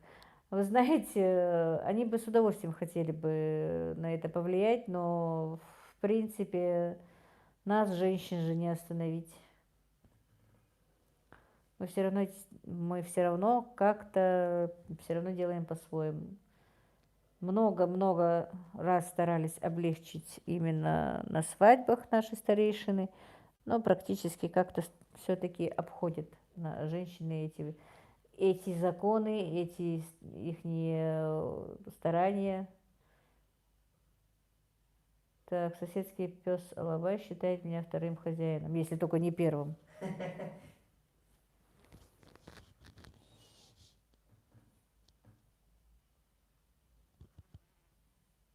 Поэтому сюда бегает к нам. Надежда Черепанова. Я сегодня смотрела ролик, где ваша мама рассказывала про свое детство. Слезы сами текли рекой. Потом скопировала в Одноклассники. Простите, что без запятых с телефона пишу. Александра. Ты пропустила Надежду. Надежда, да.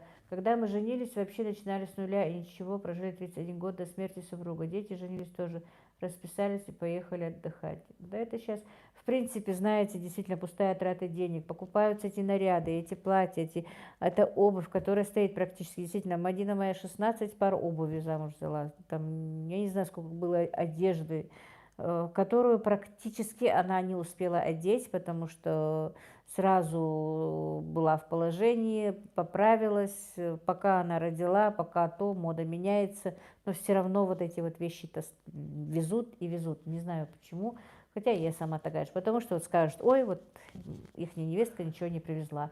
Вот надо было бы этот стереотип, конечно, поменять, но никак не меняется. Так, Александр Ибрагим, я с некоторых пор не люблю диких собак, еще и местных своих отпускают. У меня в субботу кошку загрызли, кот и котенок. Теперь дома. А между прочим, это твой Алабай тоже тут котят грыз. Не твой, конечно, а соседский. Это ни при чем. Александр Гайдук. Кошак красивый, а как мелкий кот? Каспер тоже где-то гуляет. Света, у нас морозы бывают ниже 40, но все равно никаких шуб не буду покупать. Пуховик – прекрасная вещь, и плевать на статус. Наверное, даже свадьбу не проведу. Зачем до этого далеко вообще? Энджи Залалова. Чем любите заниматься? Всем. Чем я люблю заниматься? Ну, сейчас я просто все время в каком-то процессе, я и не успеваю отдыхать. Раньше зимой очень любила вязать. А летом, как всегда, все время и огороды, и цыплята. Вот этим вот Я очень люблю выводить цыплят. Вообще-то очень бы хотелось разводить что-то породистую птицу, заниматься этим, разводить, продавать, цыплят продавать, яйцо у породистой птицы продавать. Вот очень этим хочу заняться, но тоже не получается никак.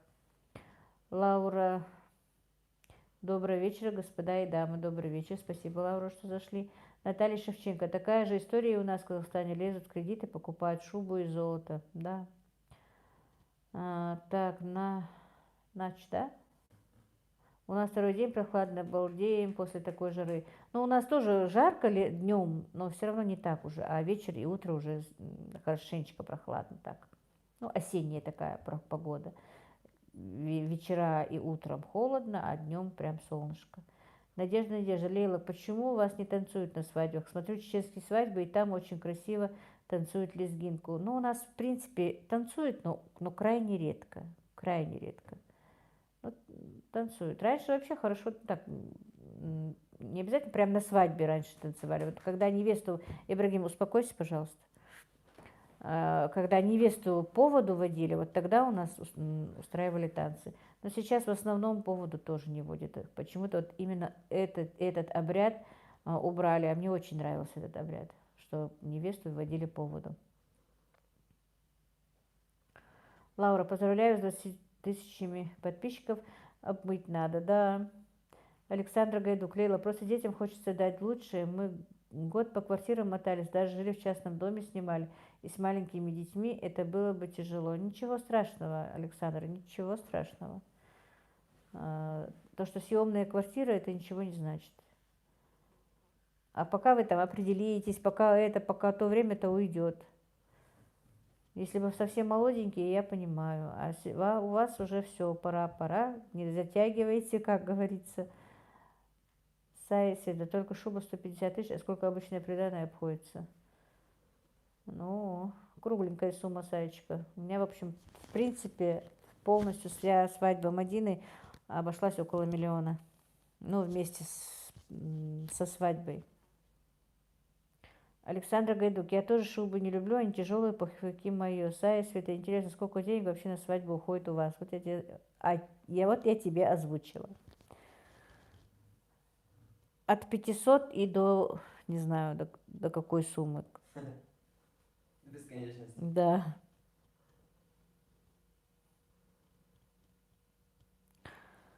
Так, Надежда Елена, вы раньше водили машину, сейчас ездите за рулем. Я машину водила буквально месяца 3, наверное, когда не было моих сыновей дома, они работали в другом городе. А у меня были посажены огурцы здесь, и мне надо было их возить на точку, где их продавать. Вот этот курс они меня научили водить, но научили водить и разрешили сесть за руль только с одним условием, что когда они дома, я никогда не сажусь на машину. Ну, это условие я выполняю. Выполняла. И сейчас выполняю. Я же сейчас тоже не сажусь. Так, друзья, пока звучит азан, мы немножко помолчим.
Так, ну все, друзья, продолжим наш разговор, наверное, дальше. Так, о боже, да на этом разориться может такая сумма круглая, Сая пишет. Точно лучше в мечети свадьбу провести, все платье можно и другое взять, все равно ведь все закрыто будет, остальное лучше на дом куда-нибудь. Ну, живешь в обществе, нужно же как-то и соблюдать это. Был вопрос, разрешила бы я жениться от Аллы Харитоновны своим сыновьям на русской. Не знаю, разрешила или нет. Скорее всего, нет, если правду сказать. Тем более, если не мусульманка. На мусульманке уже, конечно, бы нет, но просто действительно не хотелось бы. Но опять-таки категорически нет тоже. Это их выбор. Если не то, что их выбор, если им суждено так, им предписано, то они все равно женятся, мне кажется. А так не то, что на русской, вообще нацменам, мне кажется, лучше быть женатыми на своих именно, потому что им будет проще. Что невестам, что сыновьям. Это мое мнение. Просто даже вот мы настолько близки же, и чеченцы, и ингуши, все равно какие-то трудности бывают, все равно какие-то вот только, ну, что-то у нас разное, настолько мы даже вот похожи, но все равно. И поэтому, мне кажется, все-таки, наверное, лучше на своих жениться и выходить замуж за своих. Ну, это мое мнение, не знаю. А так уже, что бы мы ни говорили, как предписано Всевышним, так и будет. Нету слова ихний. В смысле? Сказала ихний выбор. Слово ихний. Ну, их выбор. Тоже мне филолог. А язык надо учить?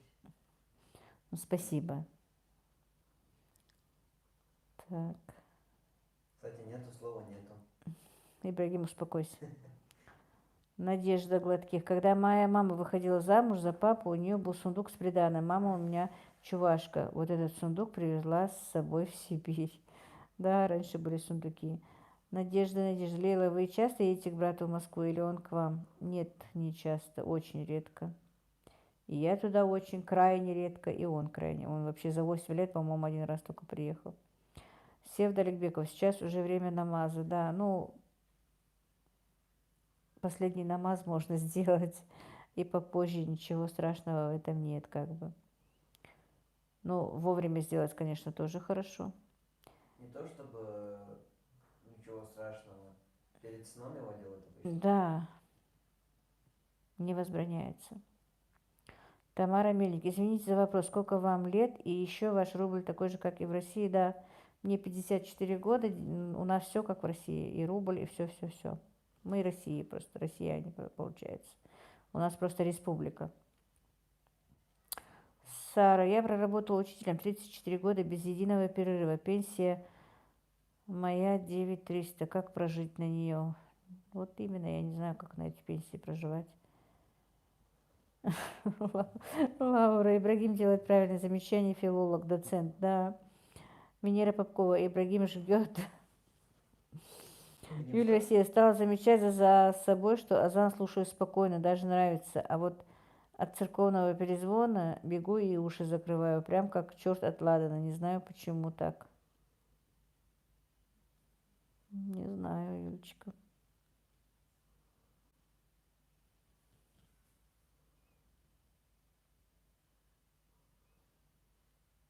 Так.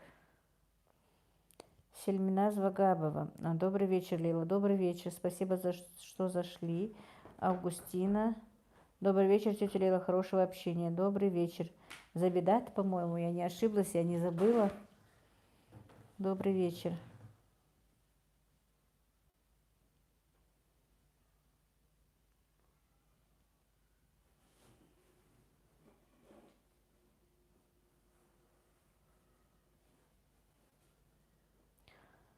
Так, Августина, всем хорошего вечера.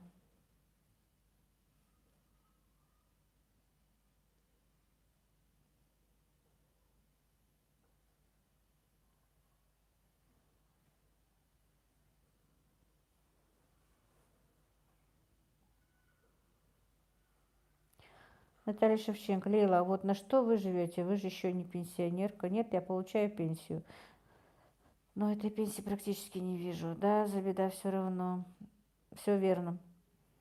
Надежда Надежлила, вы так про Тензилу и не рассказали. Надежда Гладких, у нас уже 0,44. Ух ты. У меня есть пенсия. 5 детей же на пенсию уже уходят, во-первых. Во-вторых, я уходила на пенсию по инвалидности чуть раньше, даже 50. Но теперь я уже не на инвалидной пенсии, а на такой пенсии получается.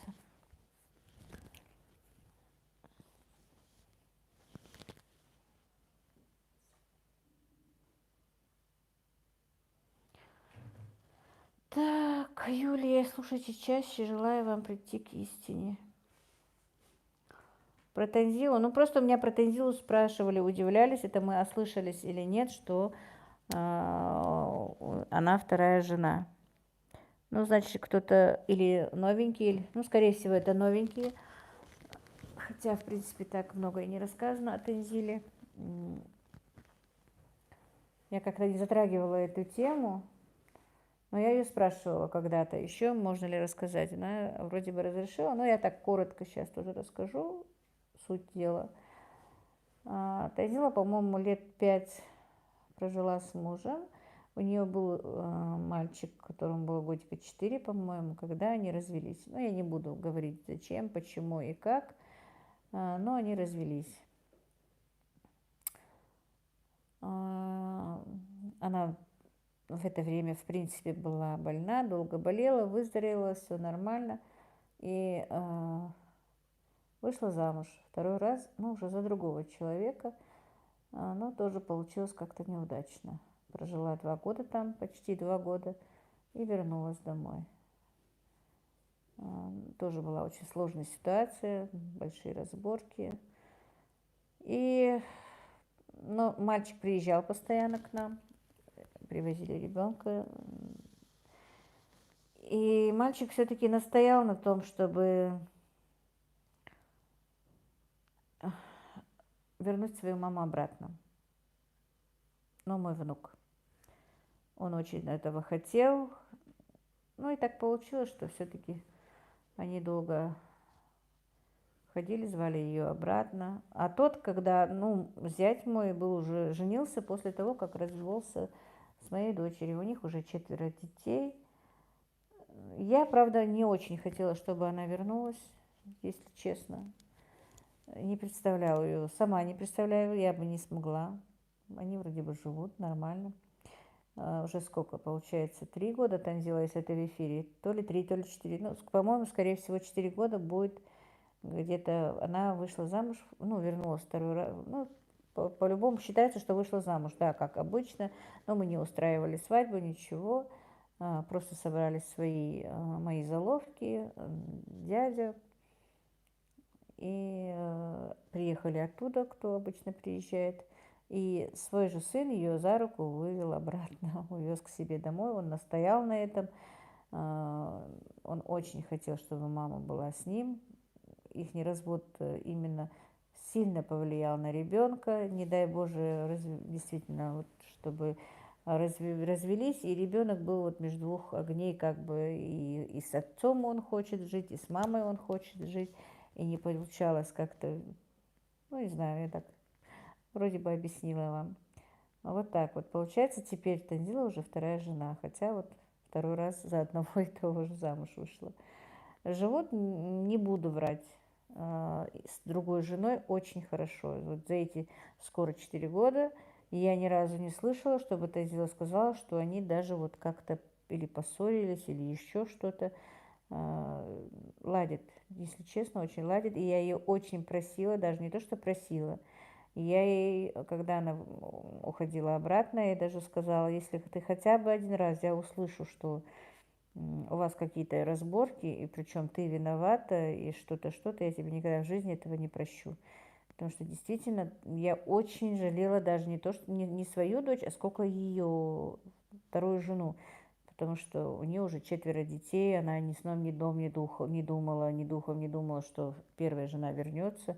Конечно, это тоже для нее тоже был большой стресс, большое потрясение. Наверное, мне кажется, по крайней мере, просто поставив себя на ее место. И она действительно такая должна быть сильная женщина, раз разрешила привезти жену домой обратно. Без ее разрешения бы ее тоже бы не вернули, мне кажется. Так что, ну, я в их жизнь, в их уклад вообще не касаюсь и не спрашиваю.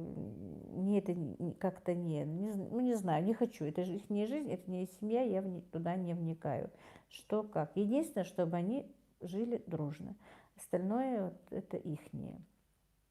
Лишь бы эти две женщины между собой жили дружно, потому что живут в одном доме. Я понимаю, если бы они жили в разных домах, они мало соприкасаются, и не было бы никаких конфликтов. Но они живут в одном доме. И действительно, я всегда говорю своей дочери, и той, Хави тоже сказала, чтобы действительно Танзила немножко такая, знаете, как бы сказать, ну, каждый мы со своим характером, и я ей тоже сказала, чтобы если что, то не обижайся на нее, как-то ищите всегда, чтобы найти друг с другом язык. Но пока действительно они находят общий язык, у них нет ничего такого, чтобы хоть хотя бы что-то было. Действительно, за эти 4 года ни разу Танзила не заикнулась, что вот что-то между ними было. А если бы было, Танзила бы быстро это сказала, и было бы видно. Это Мадина могла еще скрыть, а Танзила, в принципе, точно так же, как и я, открыта. И это поэтому вот так вот, по-моему, я вам объяснила, почему Танзила вторая жена. И по идее, наверное, правильно, потому что ребенок со своей матерью и со своим отцом одновременно. Но, конечно, наверное, сложно. Им всем сложно, я понимаю. Но опять-таки, действительно, это только спасибо им всем тоже, что всю эту сложность проходит. Значит, так должно было быть по-любому. Надеюсь, я ответила. Так, Юлия Россия, Наталья Танзила вернулась к своему мужу, ну и ответила. Сая, Света, Юлия Россия, я думаю, они будут против, я бы точно была против. Лидия, самый лучший статус для невесты – это хороший нрав. Но если она будет умная, Лидия, она будет с нравом хорошим. Мухаббат Мухсинова. Ассаламу алейкум, Лела, я из Узбекистана. Мне очень нравятся ваши влоги. Ва алейкум ассалам, Мухаббат. А как вы узнали о моем канале? Наталья Шевченко, спасибо за ответы всем. Спасибо. Так, добрый вечер, Людмила Чупиева, Северная Осетия, Владикавказ, ваша новая подписчица. Очень вам признательна за ваш канал, за ту духовность, культуру, которую вы нам преподносите. Ибрашка, я не могу... ЛЧ просто, да? Подожди, сейчас. Людмила Чупиева, да, ну ЛЧ. Да. Людмила, спасибо большое. Я же сама, считайте, из Север. Северной... Ну да, я прочитала Северной Осетии. Большое вам спасибо, что зашли. У меня сестра еще там живет. У нас дом еще там, если просто туда никто еще не въехал. Ну, дом моей мамы и отца. Его построили, но не достроили до конца. Спасибо, что зашли, что смотрите. Майя Бондарчук, какая вы мудрая женщина. Нам бы у вас поучиться. Да, в принципе, у меня, наверное, нечем учиться. Сайс – это неоднозначная ситуация, конечно, но каждому свое, у каждого свои трудности, которые надо пройти. Главное – оставаться сильными и уметь радоваться даже мелочам. Так, дифферент. Гамис, по-моему. Добрый вечер из Дагестана. Добрый вечер. Так, я пропустила комментарий.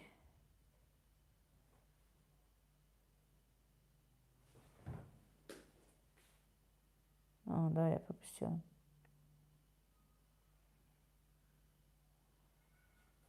Вот, да, пропустила. Простите, друзья. Спасибо, Мадина. Юлия Россия, Лейла, вам надо записать ролики про ваших детей, каждый ролик про одного из них.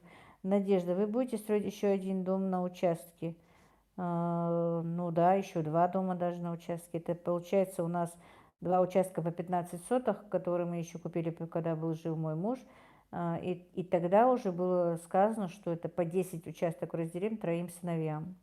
На 3. Так что еще 2 дома должно быть. Но там посмотрим, как они будут строиться, не строиться. Вроде бы у меня старший отказывается уже здесь жить. Посмотрим. Хочет уехать в Северную Осетию, в дачное, в родовое село. Так, Зилия, я сама выходила со всеми этими почестями. Мне это никогда не нравится, когда единственная племянница, все тетушки, что только не предлагали, всегда считала, что все ненужное барахло просто. Так, дифферент, да, мальчики любят мам. Наталья Шевченко, я не поняла, она сошлась опять с первым мужем или со вторым? С первым, с первым. Эсилия, мы, к сожалению, заложники стереотипов, да. Аисенок ее семья. Аиша не родилась тогда, в начале января 2008, она вернулась. Ну, получается, 4 года, да, 4 года. Не в начале января. Она до Нового года вышла замуж, по-моему, если я не ошибаюсь. 25-го, 26-го, таких числах. Так, Сай из Света, Юля, Россия, я думаю, они будут против, я бы точно была против. Так, это я прочитала, это тоже читала. Так, Венера Попкова, я сама мусульманка, но замуж вышла за русского. Было сначала трудно, но вместе прошло уже скоро 25 лет жизни. Мухаббат Мухсинова по рекомендации Ютуба. По рекомендации, спасибо. Просто я делала рекламу на канале, я поэтому спрашивала. Спасибо, что подписались и зашли ко мне. Так, меня тоже пропустил, но я, по-моему, уже прочитала. Так, добрый вечер, Лейла. Добрый вечер. Алена, по-моему, наверное, я не знаю, я никогда не знаю Адзе. Напишите свое имя. Александра Гайдук. Лейла, вы любите кофе? Нет, вообще его не пью. Я люблю. Да, ты любишь. Мария Волкова. Привет с Хасавюрта. Добро пожаловать, Мария. Я запах его люблю, но, в принципе, может быть, и бы полюбила бы, если могла пить, но у меня сразу же подскакивает давление от него. И именно давление, которое поднялось от того, что я выпила кофе, мне сложно бывает сбить. Поэтому я боюсь его пить. Даже пробовать боюсь, когда вот Ибрагим себе варит. Иногда хочется, конечно, глотнуть, но боюсь. Black Ops 06 Седик Хелл Хамди Стрим Даюди дает Ибрашка. Кто это, интересно? Без понятия. Скорее всего, кто-то из пацанов. Это можно понять по его... По аватарке? По комментарию и по нику. Угу. Больше к тебе, может быть. Может. Анастасия Снегирь. Интересно так вас слушать. Имена, обычаи, все необычно и интересно. Спасибо, Вот, Анастасия. что я тебе все время хотел сказать. От настоящего кофе не поднимается давление. Я тоже это слышала. Так, Наталья Кудашова. Добрый вечер. Скажите, пожалуйста, ваши родственники жили в Кустанайской области? Мы всей семьей жили в Кустанайской области.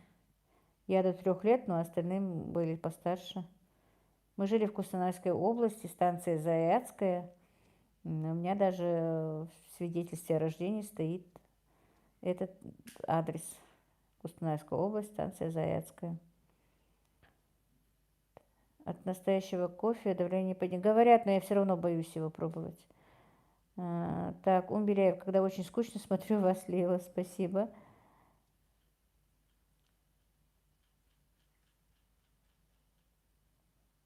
Да, мне казалось, что она под Новый год Мадина вышла замуж. Ну ладно, пусть будет так. Дифферент таймс, наоборот, нормализуется. Алена Захова. Спасибо, Алена. Буду знать. Алена Захова, Владикавказ. Смотрю вас, все интересно, с уважением. Ну, я знаю, что вы моя подписчица, что вы, причем постоянно в комментариях у меня. И, по-моему, да, я где-то видела, что вы, Алена Захова, вы у нас у всех в комментариях. Спасибо вам большое. Венера Попкова, расскажите про своих детей. Ну, что про них рассказать, да? Ну, как вы знаете, мои дети рано остались без отца. И когда мы сюда переехали жить, у нас была только маленькая эта времяночка, причем еще даже полностью не обустроила мы ее. Также Анна Лисаева, шалом, Лейла, не получила оповещение. Шалом, шалом, Жанна. Мы очень рано даже давали, чтобы скорее узнать, но так получилось. Капучино, я новая подписчица, спасибо, что зашли. И дело в том, что мои старших 2 мальчика слишком рано повзрослели, И, в принципе, у них не было детства. Значит, старшему сыну моему было где-то 15, получается, лет, да, 15, 16 еще не было. Второму было 12 с половиной. Ну, Ибрагиму только 2,5 годика. Танзиле было 17 или даже 18, по-моему. 18, да, Танзиле. И сколько, получается, Мадине было? Где-то 10 лет Мадине, когда они остались без отца. И, ну, девочкам я не скажу, но на мальчика большой груз был возложен. Может быть, сейчас я как-то и жалею. С одной стороны жалею, с другой стороны не жалею, потому что они были постоянно в работе, постоянно задействованы. И уставая, они вечером приходили домой, ложились спать, никаких там посиделок с пацанами, которые сейчас все-таки очень много делает мой Ибрагим, потому что свободен, потому что у него нет таких обязанностей. На то время у меня было очень много скотины. Здесь вообще в округе никто не жил. Мы эту скотину привязывали, 5-6 телят было, которых нужно было утром завязать, вечером отвязать, накормить. Потом где-то, сколько ему было, где-то 14 лет, по-моему, даже 14 не было. Нам построили этот дом до окон. Вот, не сверху, а вот до низа окон. Ну, наши все родственники. И потом дом стал. Не было возможности помогать нам кому-то. Все были на своих работах до этого. Ну, а мальчики нет-нет, да ездили с отцом на работу, когда был он жив. И вот средний сын научился делать кладку, когда работал с отцом. И как-то вечером он мне сказал: мам, давай я сам построю, разреши мне. Я побоялась, я говорю: нет, как ты можешь, ты же маленький. Я говорю, ну, я боялась, что он не справится. А за нами, если вы кто-то смотрели, то очень сильно мне помогал дядя моего мужа. И он там почти каждый день приезжал, не то что почти, в первое время он вообще каждый день здесь у нас бывал, пока мы этот домик сделали, пока мы сюда вселились. Это ему огромная благодарность, если бы не он, мы вообще сюда не переехали, действительно, я ему буду всю жизнь благодарна. Его уже нет с нами, надеюсь, просто даже из-за нас он будет в раю, очень этого хочу, конечно, и хочу, чтобы мы встретились все с ним в раю. Был очень хороший человек. Не из-за того, что он нас привез, а вообще он очень хороший человек. И он, когда пришел, я говорю, так и так он хочет построить, ну, просится построить. Он говорит, хорошо, пусть попробует. И натянул леску с задней стены и показал ему, вот до этой лески положишь кирпич. 3 ряда, по-моему, то ли 3, то ли 4 ряда он положил. Он то ли на второй, на третий день приехал и сказал, давай вперед, пусть строит. И вот с 14 лет еще ему не было, когда он построил этот дом. Потом уже 15-16 лет, когда он уже стал строить людям дома. И практически потом мы еще начали сажать поля, и на полях, и на стройках. Эти два мальчика были постоянно у меня задействованы, конечно, очень сильным физическим трудом. Может быть, не стоило так их загружать. Но мы хотели быстрее, вернее, даже, может быть, не мы, а я, чтобы они быстрее построили дом, чтобы у них были побыстрее хорошие условия. Ну, вот в этом плане. В школу они ходили, все. Старший, правда, не ходил, старший в училище учился. Но это все летние работы, когда каникулы. Вот как-то так. Танзила, правда, сразу вышла замуж, где-то через полгода, как мы сюда переехали. Мадина, если честно, никаким таким физическим трудом тоже здесь я не заставляла ее, ни в огородах, ни за скотиной, не доили, коров они не доили, коровам. К хозяйству я девочек не подпускала, по идее. Только вот когда я была, Танзила, да, про Танзилу можно рассказать многое. Танзила тоже очень, но я сейчас боюсь, что у меня чат уйдет далеко. Так что пока начну рассказывать о своих детях. Так, Ауш Саркисова. Здравствуйте, Лейла. Я со вчерашнего вечера у вас на канале. Смотрю ваши видео, не могу оторваться. Очень интересно вас смотреть. Удачи всем, процветания вашему каналу, всех благ. Спасибо большое. Ануш Саркисова, по-моему, да? Спасибо большое. Наталья Горосова. Добрый вечер. Смотрю вас с большим интересом. Научилась у вас делать манты. Очень вкусное блюдо. Мне кто-то сказал, по-моему, не манты, а манты надо говорить, да? Спасибо вам большое. Спасибо всем, кто подписался. Ануш, спасибо, что подписались, и спасибо, что вы смотрите. И надеюсь, все, кто ко мне подписался, со мной останутся. Так, Лидия, а мне было по барабану, что скажет или подумать. Самое главное – сохранять добрые отношения с родственниками и друзьями. Умбиялиева. Иншаллах, чтобы встретились в раю с отцом детей. Все будет хорошо, Лила, не переживайте. Главное, все здоровы. Алхамдулиллах, за терпение будет вознаграждение, да, Алмукля. Будем надеяться. Спасибо. Александра забрала у родителей кофемашину. Так, Зульфия Варахоева. Ура, наша прекрасная тетя Лила. Маш Зульфия. Добро пожаловать. Рисенок ее семья 10,5. Ну да, если каждому между всеми вами по 2 годика, между Тензилой и Багаудином 3 года. Получается по половинке у вас, да. Ирки снится Франция. Лила, добрый вечер. Всех приветствую, кто в чате. Только прибежала, а тут эфир твой, буду слушать. Добрый вечер, Ирина. Спасибо. Спасибо. Как у тебя там дела после вакцины? Восстановились? Анастасия Снегирь, а как разводится у вас? Просто по желанию или какие-то условия? Ирки снится Франция. Не забываем про лайки. Лидия. При наличии достаточных средств я создала бы фонд помощи больным и малоимущим. Лида, у нас их много фондов сейчас. Очень много. Фатима. Лейла Танзила первая жена, потому что ее мальчик старше. Они девочки не глупые, поэтому ладят. Так, Аиша. Ассаламу алейкум, Лила Могушмухьяха. Валейкум ассалам. Нормально, дикью. Все хорошо, у меня здоровье хорошо. Она спросила, как твое здоровье. Александр, Лейла, а не думали уменьшить кур, но больше взять гусей и уток, больше мяса будет? У нас тут на дачах кого только не держат, и кроликов, и коз, и баранов, а еще у нас питомник алабаев. Гуси и утки едят очень много, для них нужно много корма, просто очень много корма, если держать их там больше положенного времени. Все, в принципе, я все держала, и коз, и баранов, и индеек. Корма сейчас очень дорогие. Даже сегодня, когда мы загоняли в клетку цыплят, мой средний сын говорит, вот бы их всех убрать, вот не любит он этих кур. Я говорю, хорошо, я уберу, ты будешь мне покупать каждый день по десяток яиц? Он говорит, буду, только убери. Я говорю, вот начнешь покупать мне десяток яиц хотя бы в день, я уберу. Вот так мы с ним спорили. Так, Лида здоровается с Иришкой. Наталья Полякова, добрый вечер, всем зашла и заслушала, забыла о приветствии. Добрый вечер, Наталья тоже моя подписчица давнишняя и постоянно комментирует меня. Спасибо, Наталья. Умат Сусуркаева, добрый вечер, салам алейкум из братской Чечни. С большим удовольствием смотрю ваши ролики, с умилением слушаю вас. Валейкум ассалам, Умат, спасибо большое, что зашли.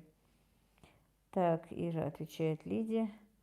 Алена, у моей мамы были 2 подруги-ингушки, тетя Лида и тетя Фатима. Одна жила в крепости, другая в селе Очелки. Всю жизнь она с ними дружила. Мое детство на каникулах прошло в Ингушетии. И тетя Лида уже умерла. Далгештолцнах. Так, Иркис, да, спасибо, все уже со здоровьем хорошо. Ну, хорошо тогда. Надежда, Лейла, спасибо вам большое за позитив. Буду ждать новых роликов. Берегите себя и своих близких. Маме вашей передавайте огромный привет. Я буду с вами прощаться, глаза слепаются, простите уже. Спасибо большое, Надежда, большое вам спасибо. Вам тоже здоровья и спасибо за поддержку. Маме передам обязательно. Так, Марина Куюжуклу. Всем доброго вечера. Я с вами уже неделю. Очень интересно у вас на канале. Я уже делала пончики по вашему рецепту и творог. Теперь тоже стала делать, как вы. Так, Надежда, всем доброй ночи. Спокойной ночи, Надежда. Жанна Елисаева. Лейла, после вчерашнего эфира сегодня сделала пирожки с творогом. Хорошо получились? Марина, спасибо вам большое, вам тоже. Аиша, Лейла, как здоровье бабушки? Алхамдулилла, мама, хорошо. Оксана Май, Лейла, сколько у вас примерно стоит дома в округе? где-то в округе. Ну, не меньше 2,5 миллионов и вперед.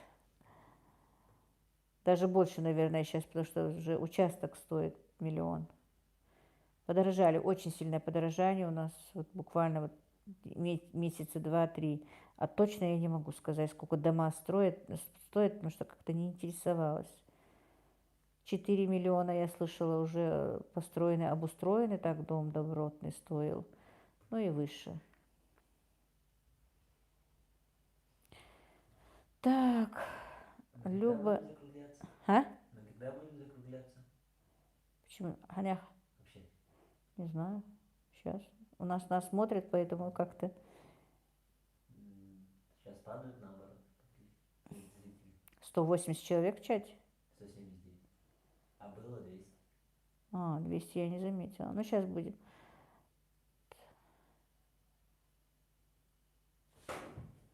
Майя зашла случайно на ваш канал. Люба Яценко, наверное. Спасибо, Люба. Надеюсь, вы мне останетесь со мной.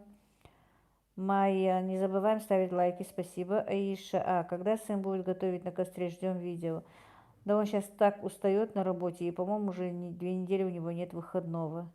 На выходной, может быть, приготовить что-то. Это он был у нас безработный на костре, все это что-то готовил. А сейчас приходит очень уставший. Какой-то день очень уставший приходит. Мне так прямо даже жалко его бывает. Какой-то день, конечно, не так, когда много работы, уже бывает видно, что он не так сильно устал. Все-таки физический труд очень, очень сложно.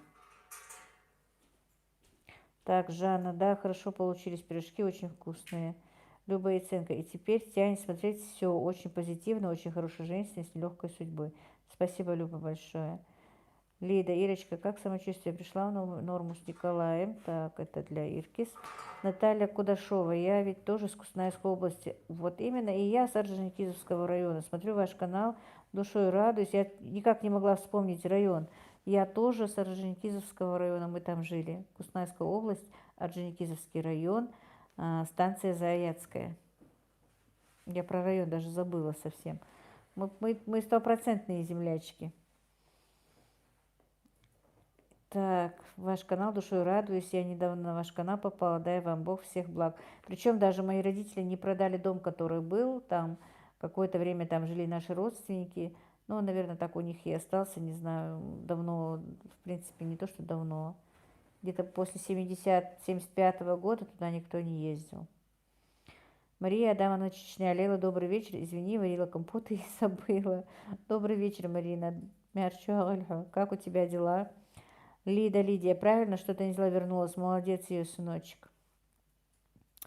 Просто у нас еще, знаете, какая трагедия. Вот Танзила больше не может иметь детей. И поэтому, конечно, ей по-любому нужно быть со своим сыном. Ирки, Ницца, Франция. Лидочка, все хорошо, будто ничего и не было. Спасибо. Так, Ибрагим с Ириной. Аиша, понятно, хорошо, что работа есть у вас. И так очень интересно на канале, и все очень аппетитно. Спасибо.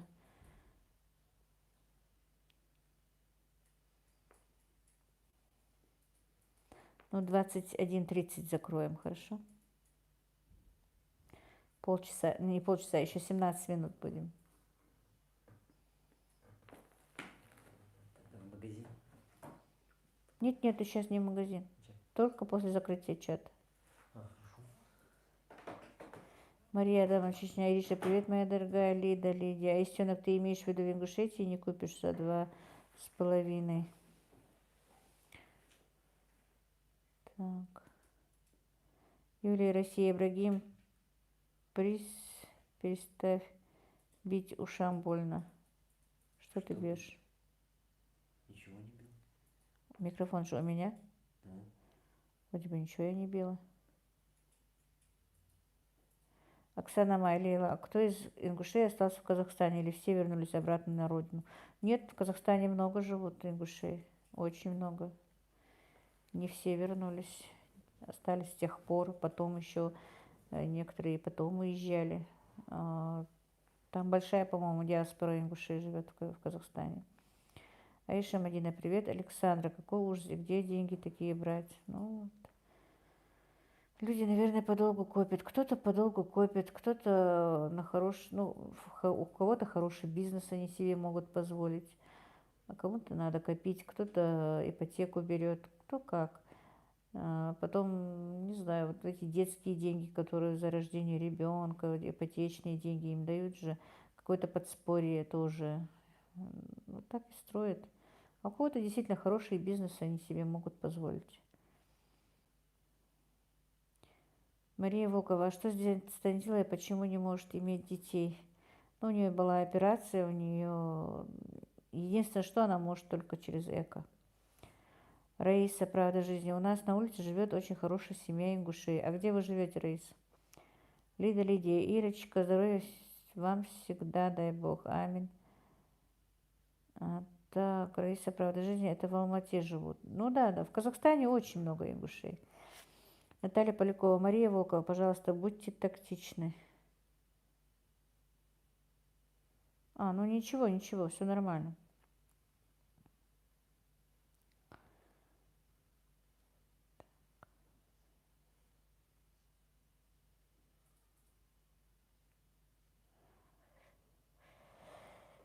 Просто после рождения второго ребенка она потеряла, после рождения старшего мальчика на 5-месячном потеряла второго ребенка. Был тоже мальчик. А потом заболела и была операция.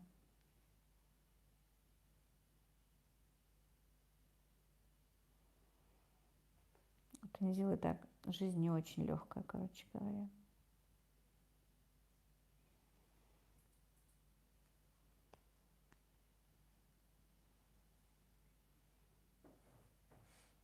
Так, что-то чат замолчал, испугался.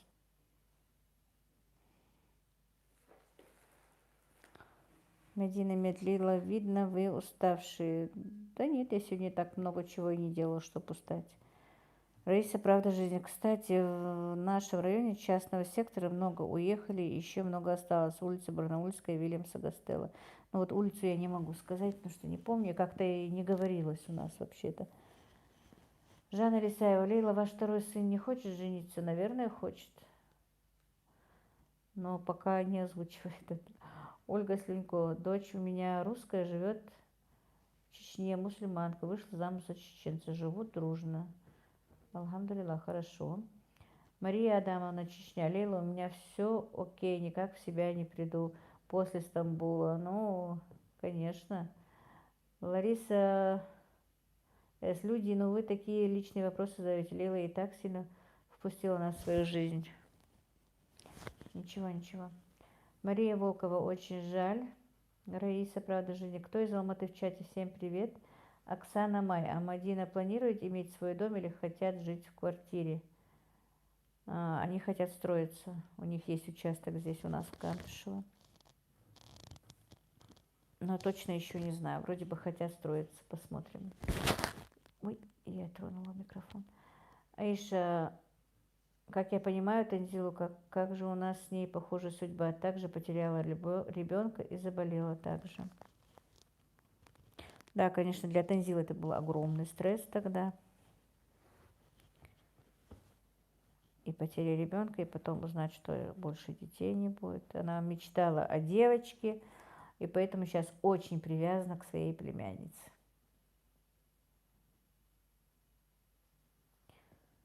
Так, Александра, Мадина, а вы чаще снимаете видео, тогда будет больше просмотров.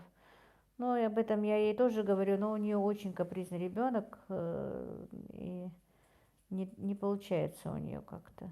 Мухаммед очень капризный.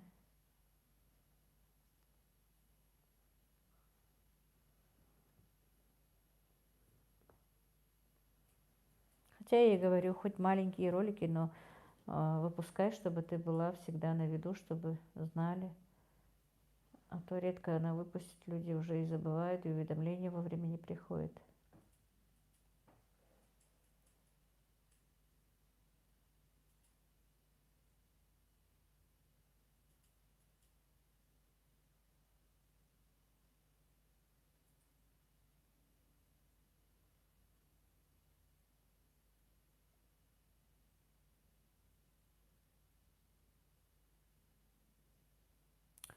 Так, Александра Лила, а как называется цветок за вами красивый? Замиулькас, по-моему. Привет из Кыргызстана. Жестих, да, Ибрашка? Я опять не могу неправильно. А? Я не читаю. Лариса, Лила вспомнила, я же по вашему рецепту пекла лепешки с тыквой. Ну, очень вкусно, спасибо. Ой, хорошо. Если лепешки с тыквой получились, это здорово. Между прочим, с тыквой хенгелы же не у всех получаются. Особенно в первое время их сложно лепить. Я вообще действительно не любила их, когда вот работала в кафе. Заказ, когда был именно вот на эти лепешки, меня раздражало. Хотя получается нормально, но все вот не знаю, почему-то не любила их делать. Аишка, да, Аишка, у вас чудо, машалла. Майя Бондарчук, у нас его называют денежное дерево. Но денежное дерево, по-моему, другое, не такое. У него совсем другие листочки.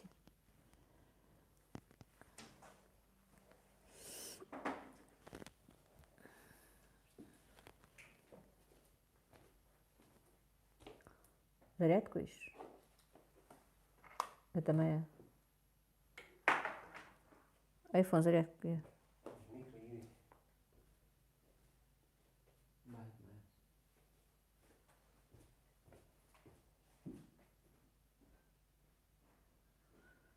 Так, Майя Бондарчук, у нас так. Оксана Майлила, у вас есть женщина, кто не носит хиджаб? Конечно.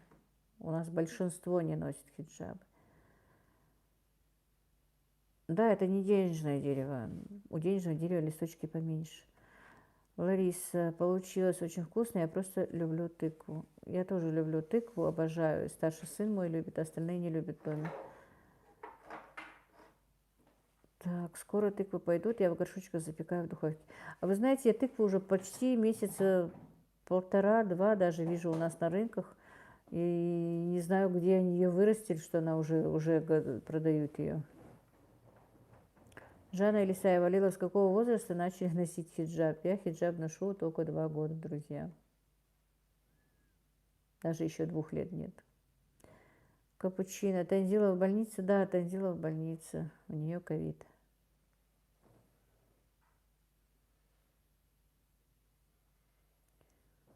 Где-то, по-моему, то ли в октябре, то ли в ноябре будет 2 года, как я одела хиджаб.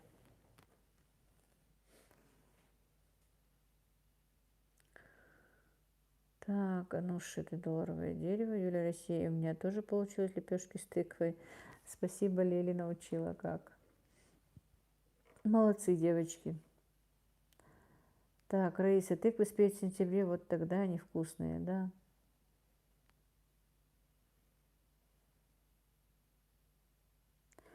Капучино дал Маша Лобцин. Диарея с спасибо, пожелала здоровья этой неделе. Тут у меня еще был комментарий, от хорошей, доброжелательной такой подписчицы, что иногда, в этом ролике немножко было побольше, но я, сами знаете, что крайне редко разговариваю на ингушском языке на канале, но ребенок Аишка не все еще понимает на русском, поэтому, по-моему, даже в последнем ролике, или предпоследнем, где мы с Аишкой отдыхаем, там я немножечко разговаривала на ингушском языке, где, мне было сказано, чтобы я этого делала меньше. Но в хорошем плане мы друг друга поняли. Я сама не люблю, когда в моем обществе на другом языке разговаривают. Это однозначно, и, в принципе, я всегда стараюсь говорить на русском. Не то, что стараюсь, я всегда говорю на русском, вы слышите, но ребенок не понимает, и поэтому как-то ее разговорить, стараясь, я говорила на ингушском. И, в принципе, когда вот сейчас мне в чат пишут на нашем, на ингушском, на чеченском языке, я стараюсь и ответить сразу же на том же языке, и сделать перевод, чтобы было понятно.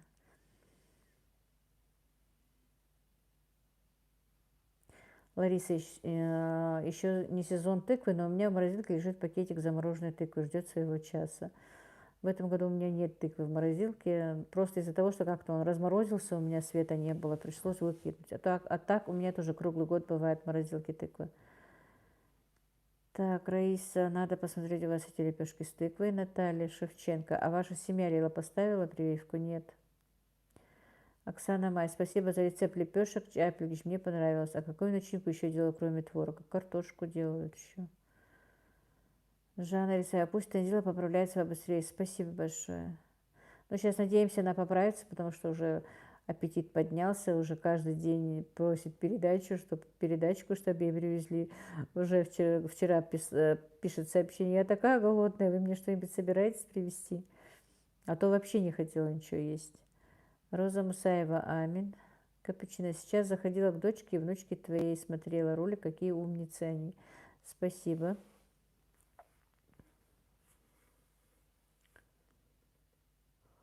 Майя Бондарчук, почему вы не делаете прививку? Если честно, я даже не знаю. Столько противоречий про эту прививку. Кто-то говорит делать, кто-то говорит не делать. Не знаю, пока еще не дошло до этой прививки. Наверное, надо будет сделать.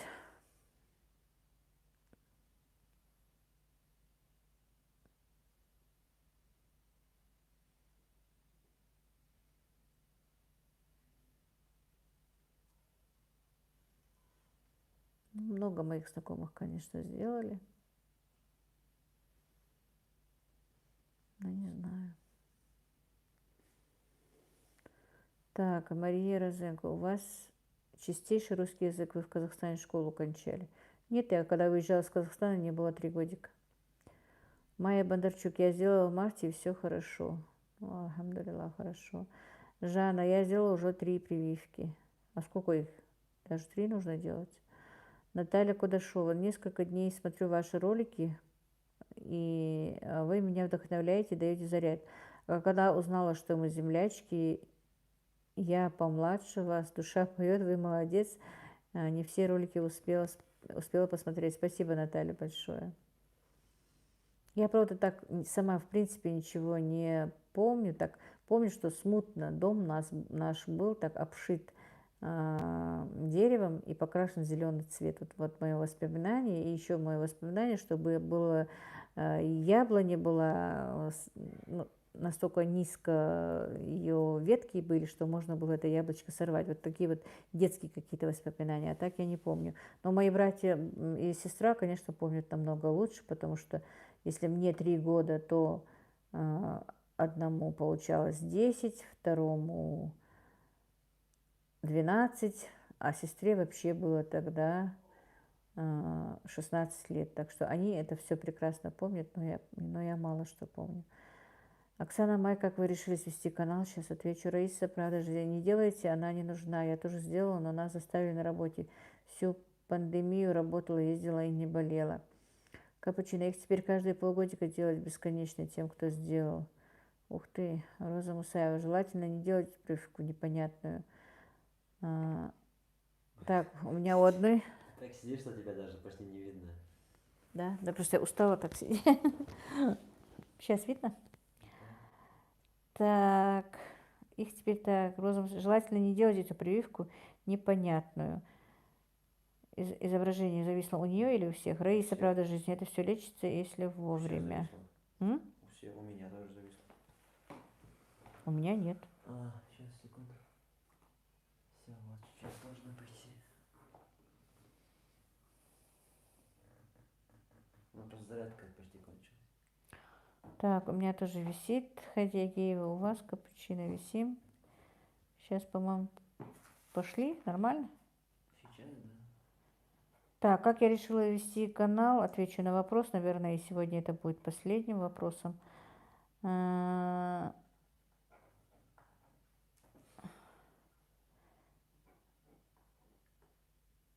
Нет, мне кажется, мне вообще не идет хиджаб, Оксана Май спрашивает. Я долго комплексовала, когда я его одела, но это было мое решение, спонтанное, быстро, вот в тот день. И вообще не думала, что я его одену, но так, не знаю, как сказала моя племяшка, у меня открылось сердце к этому. Как я открыла канал, решилась на открытие канала, просто, в принципе, у меня раньше не было времени постоянно там сидеть, смотреть что-то в Ютубе, но, как вы знаете, пандемия нам много чего дала в этом плане. Я ушла с работы перед пандемией, потом мы взяли кафе перед этим, я оттуда ушла и сидела дома.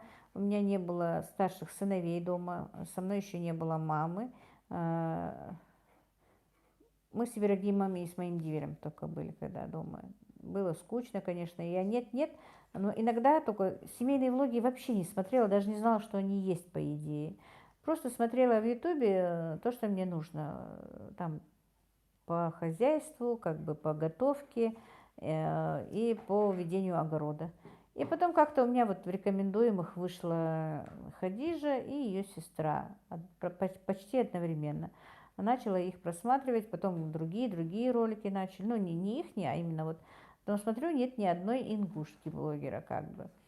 Ну, конечно, если нет блогера-ингушки, то и о нас же тоже ну, не знают, наверное. Просто мне хотелось, чтобы именно, может быть, в моем лице как-то узнали то, что есть и такая национальность, что есть еще такие люди, чтобы узнали про наши обычаи, чтобы узнали наши нравы, и показать, чем я занимаюсь, действительно, вот посмотрев их, тоже думаю, ну, у меня тоже вроде бы есть что показать, а может попробовать. Вот в таком плане я начала. Мне было действительно очень скучно. Потом еще и Ибрагим даже уехал. И практически было действительно очень скучно, даже от скуки. Я начала снимать, удалять, даже еще ничего не говорила Ибрагиму. А потом какой-то вечер я Ибрагиму говорю, я тоже вот поснимала, посмотри мои ролики. Ему понравилось. Он говорит, ну давай откроем канал. Вот так вот, и потом спросила сына своего, можно ли, и он тоже говорит, ну давай, мама, открывай.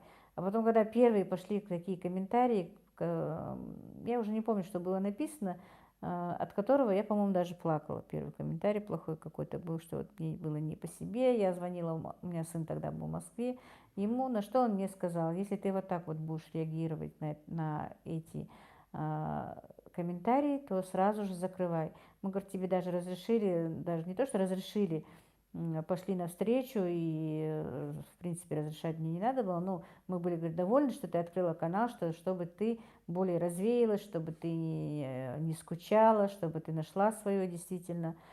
Так что если ты будешь вот так вот реагировать на каждый комментарий, и он мне сказал, учти, что их будет очень много, то сразу же закрывай, не продолжай. Но я все-таки начала продолжать. Но как бы что бы ни говорить, все равно любой комментарий, и хороший, и плохой, он проходит через сердце. Это однозначно. Что хороший комментарий, что плохой. Если ты даже его забанил, удалил, все равно вот точит этот комментарий, вот почему так было сказано, почему меня не поняли. Дело в том, что действительно хочется, чтобы меня поняли, и таких очень много. Я просто даже узнаю не по комментариям, а по тем людям, которые у меня в личке, что и поняли меня, и как бы, ну, я не хотела, чтобы меня оценивали, но тем не менее и оценили, и поняли во всех смыслах, что я хочу донести, что я хочу сказать, о чем я рассказываю, не о готовке, ни о чем, а вообще полностью, в принципе. И мне это очень приятно, и действительно, вот даже вот последние комментарии, последние подписчики, которые пишут, просто пусть не обижаются прежние мои подписчики, они тоже мне писали, они тоже мне об этом говорят, они тоже со мной очень давно. Если со мной люди уже второй год, это тоже очень много значит, а таких тоже у меня очень много. Читая комментарии, я понимаю, что я делаю все правильно, что я донесла и доношу ту мысль, которую хочу сказать, и меня понимают. Это очень многого стоит, очень многого стоит. И я когда-то слушала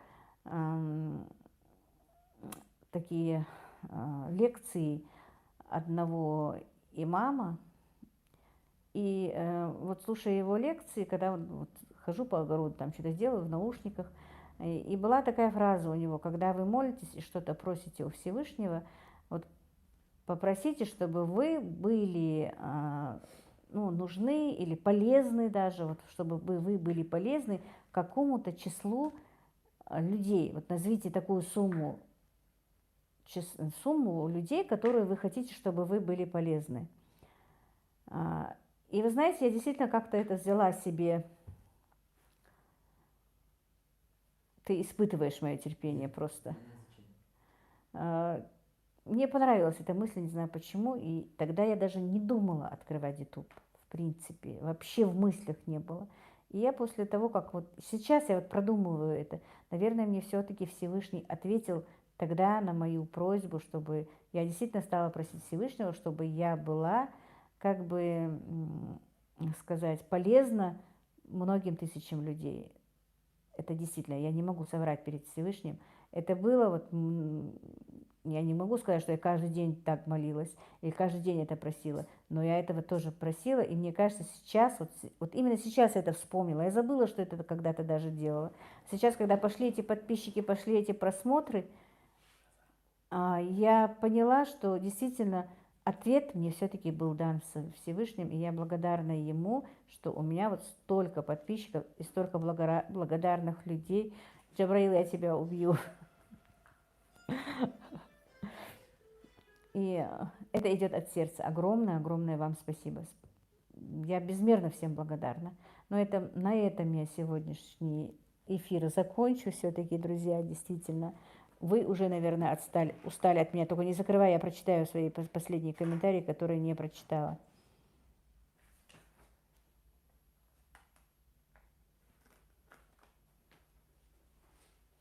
Так, вот. Так, вам идет хиджаб, я читала. Жанна Лисаева, Лейла, вы очень красивая женщина. Ибрагим, не отвлекайся, а то пойдешь. Так, здравствуйте, привет от нового друга ЛПХ Азовских.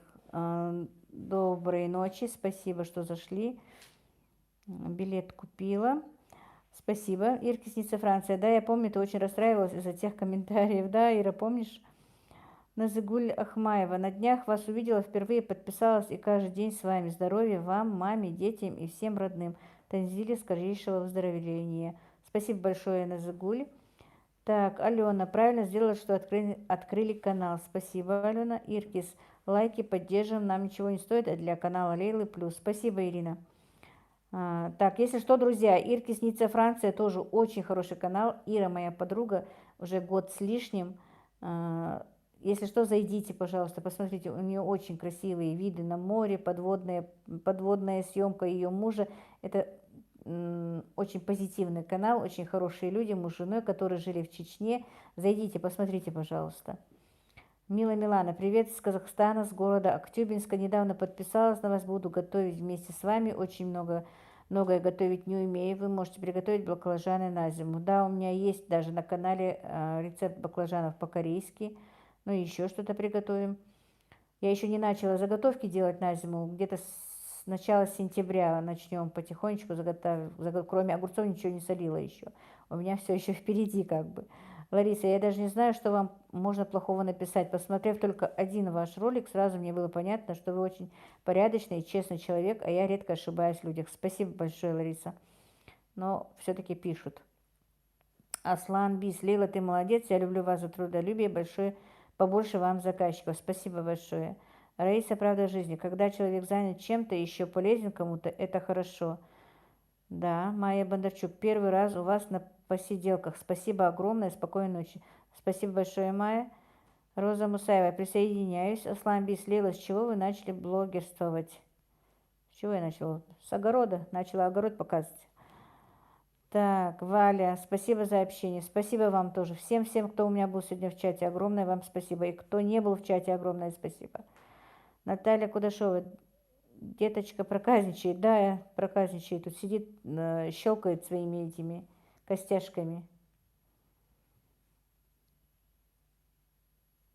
Так, Оксана, спасибо за ваш канал и за вашу работу. Оксана, спасибо вам всем. Без вас бы у меня и не было бы канала. Роза Мусаева, Бустик, Дякл, Хейл Бистякл. Раиса, Лейлочка, спасибо за эфир, было не скучно с вами. Спасибо, мне тоже сегодня мой эфир понравился, потому что были вопросы. Когда есть вопрос-ответ, мне очень нравится. И мне, да, пишут очень много, что я очень много болтаю. По идее, вы знаете, что, в принципе, да, наверное, это мой минус, мой грех, как-то сказать. Но я люблю поболтать, люблю разговаривать. Поэтому всегда рада тем, кто мне пишет в WhatsApp. Хоть и не очень много получается общаться, но тем не менее. Ну, не знаю, это мое. Люблю я разговаривать. Может быть, это неправильно, но это мое. Так, Наталья Шевченко. Да, уже почти скоро час ночи у нас в Казахстане. Всем спокойной ночи. Спасибо огромное, Наталья. Спокойной ночи. Так, Биба и Боба. Ой, уже всем. Марина Батова. До новых встреч. Спасибо за Так, спасибо вам тоже. Биба и Боба уже второй час. Ого, Ирке снится Франция. Лила, мне неудобно. Спасибо большое. Так, ничего страшного. Ой, задела очки. Так, Марина Батова, спасибо за ваш канал. Спасибо, Марина. Ирке снится Франция. Всем хорошего вечера, Биба и Боба. Ой, как жалко, буду ждать новый эфир. Ну все, друзья, на этом все я прочитала. Больше комментариев нету. Не хочу, чтобы не было непрочитанных комментариев. Большое-большое вам спасибо еще раз. Действительно, я вам всем благодарна от души. И у меня когда-то еще были мысли, чтобы не закрыть ли канал. Сейчас уже давно этих мыслей у меня даже не возникают, потому что мне очень приятно. И как-то, не знаю, ну действительно, я не могу передать свои эмоции. Я надеюсь, вы меня поняли. Ну вот как-то так, друзья. Всем спасибо, спокойной ночи, чтобы все были здоровы и мира на земле. Ибрагим.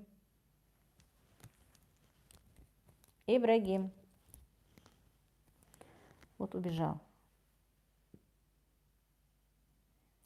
Так, Аслан Бис, приятно слушать, разговаривать, сколько хотите. Таня Морозова, попав к вам в гости, останусь с вами. Вы чудесная и добрая женщина. Берегите себя, всей вашей семье благополучия. Добро пожаловать. Спасибо вам большое. Так, спокойной ночи, Сая. Алена, посмотрим, Ницца, Франция. Фатима, Лилочка, было очень интересно. Спасибо всем. Объясняла Хейл. Хейл, Фатима объясняла. Сая и Света, жаль, пришлось отойти. Юлия, Россия, не знаю, как другим, а мне нравится вас слушать. Спасибо. Спасибо, Алена. Спасибо огромное. Так, куда же делся наш Ибрагим?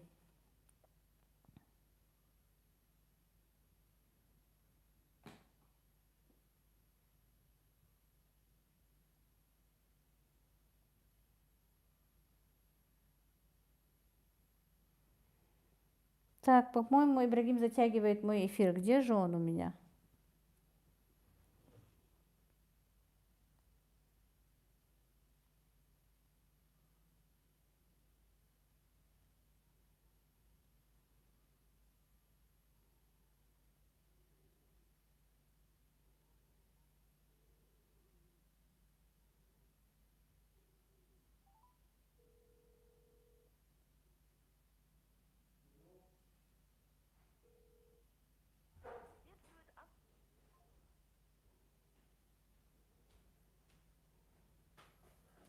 Завершаю эфир. Я уже попрощалась, уже 2 минуты сижу.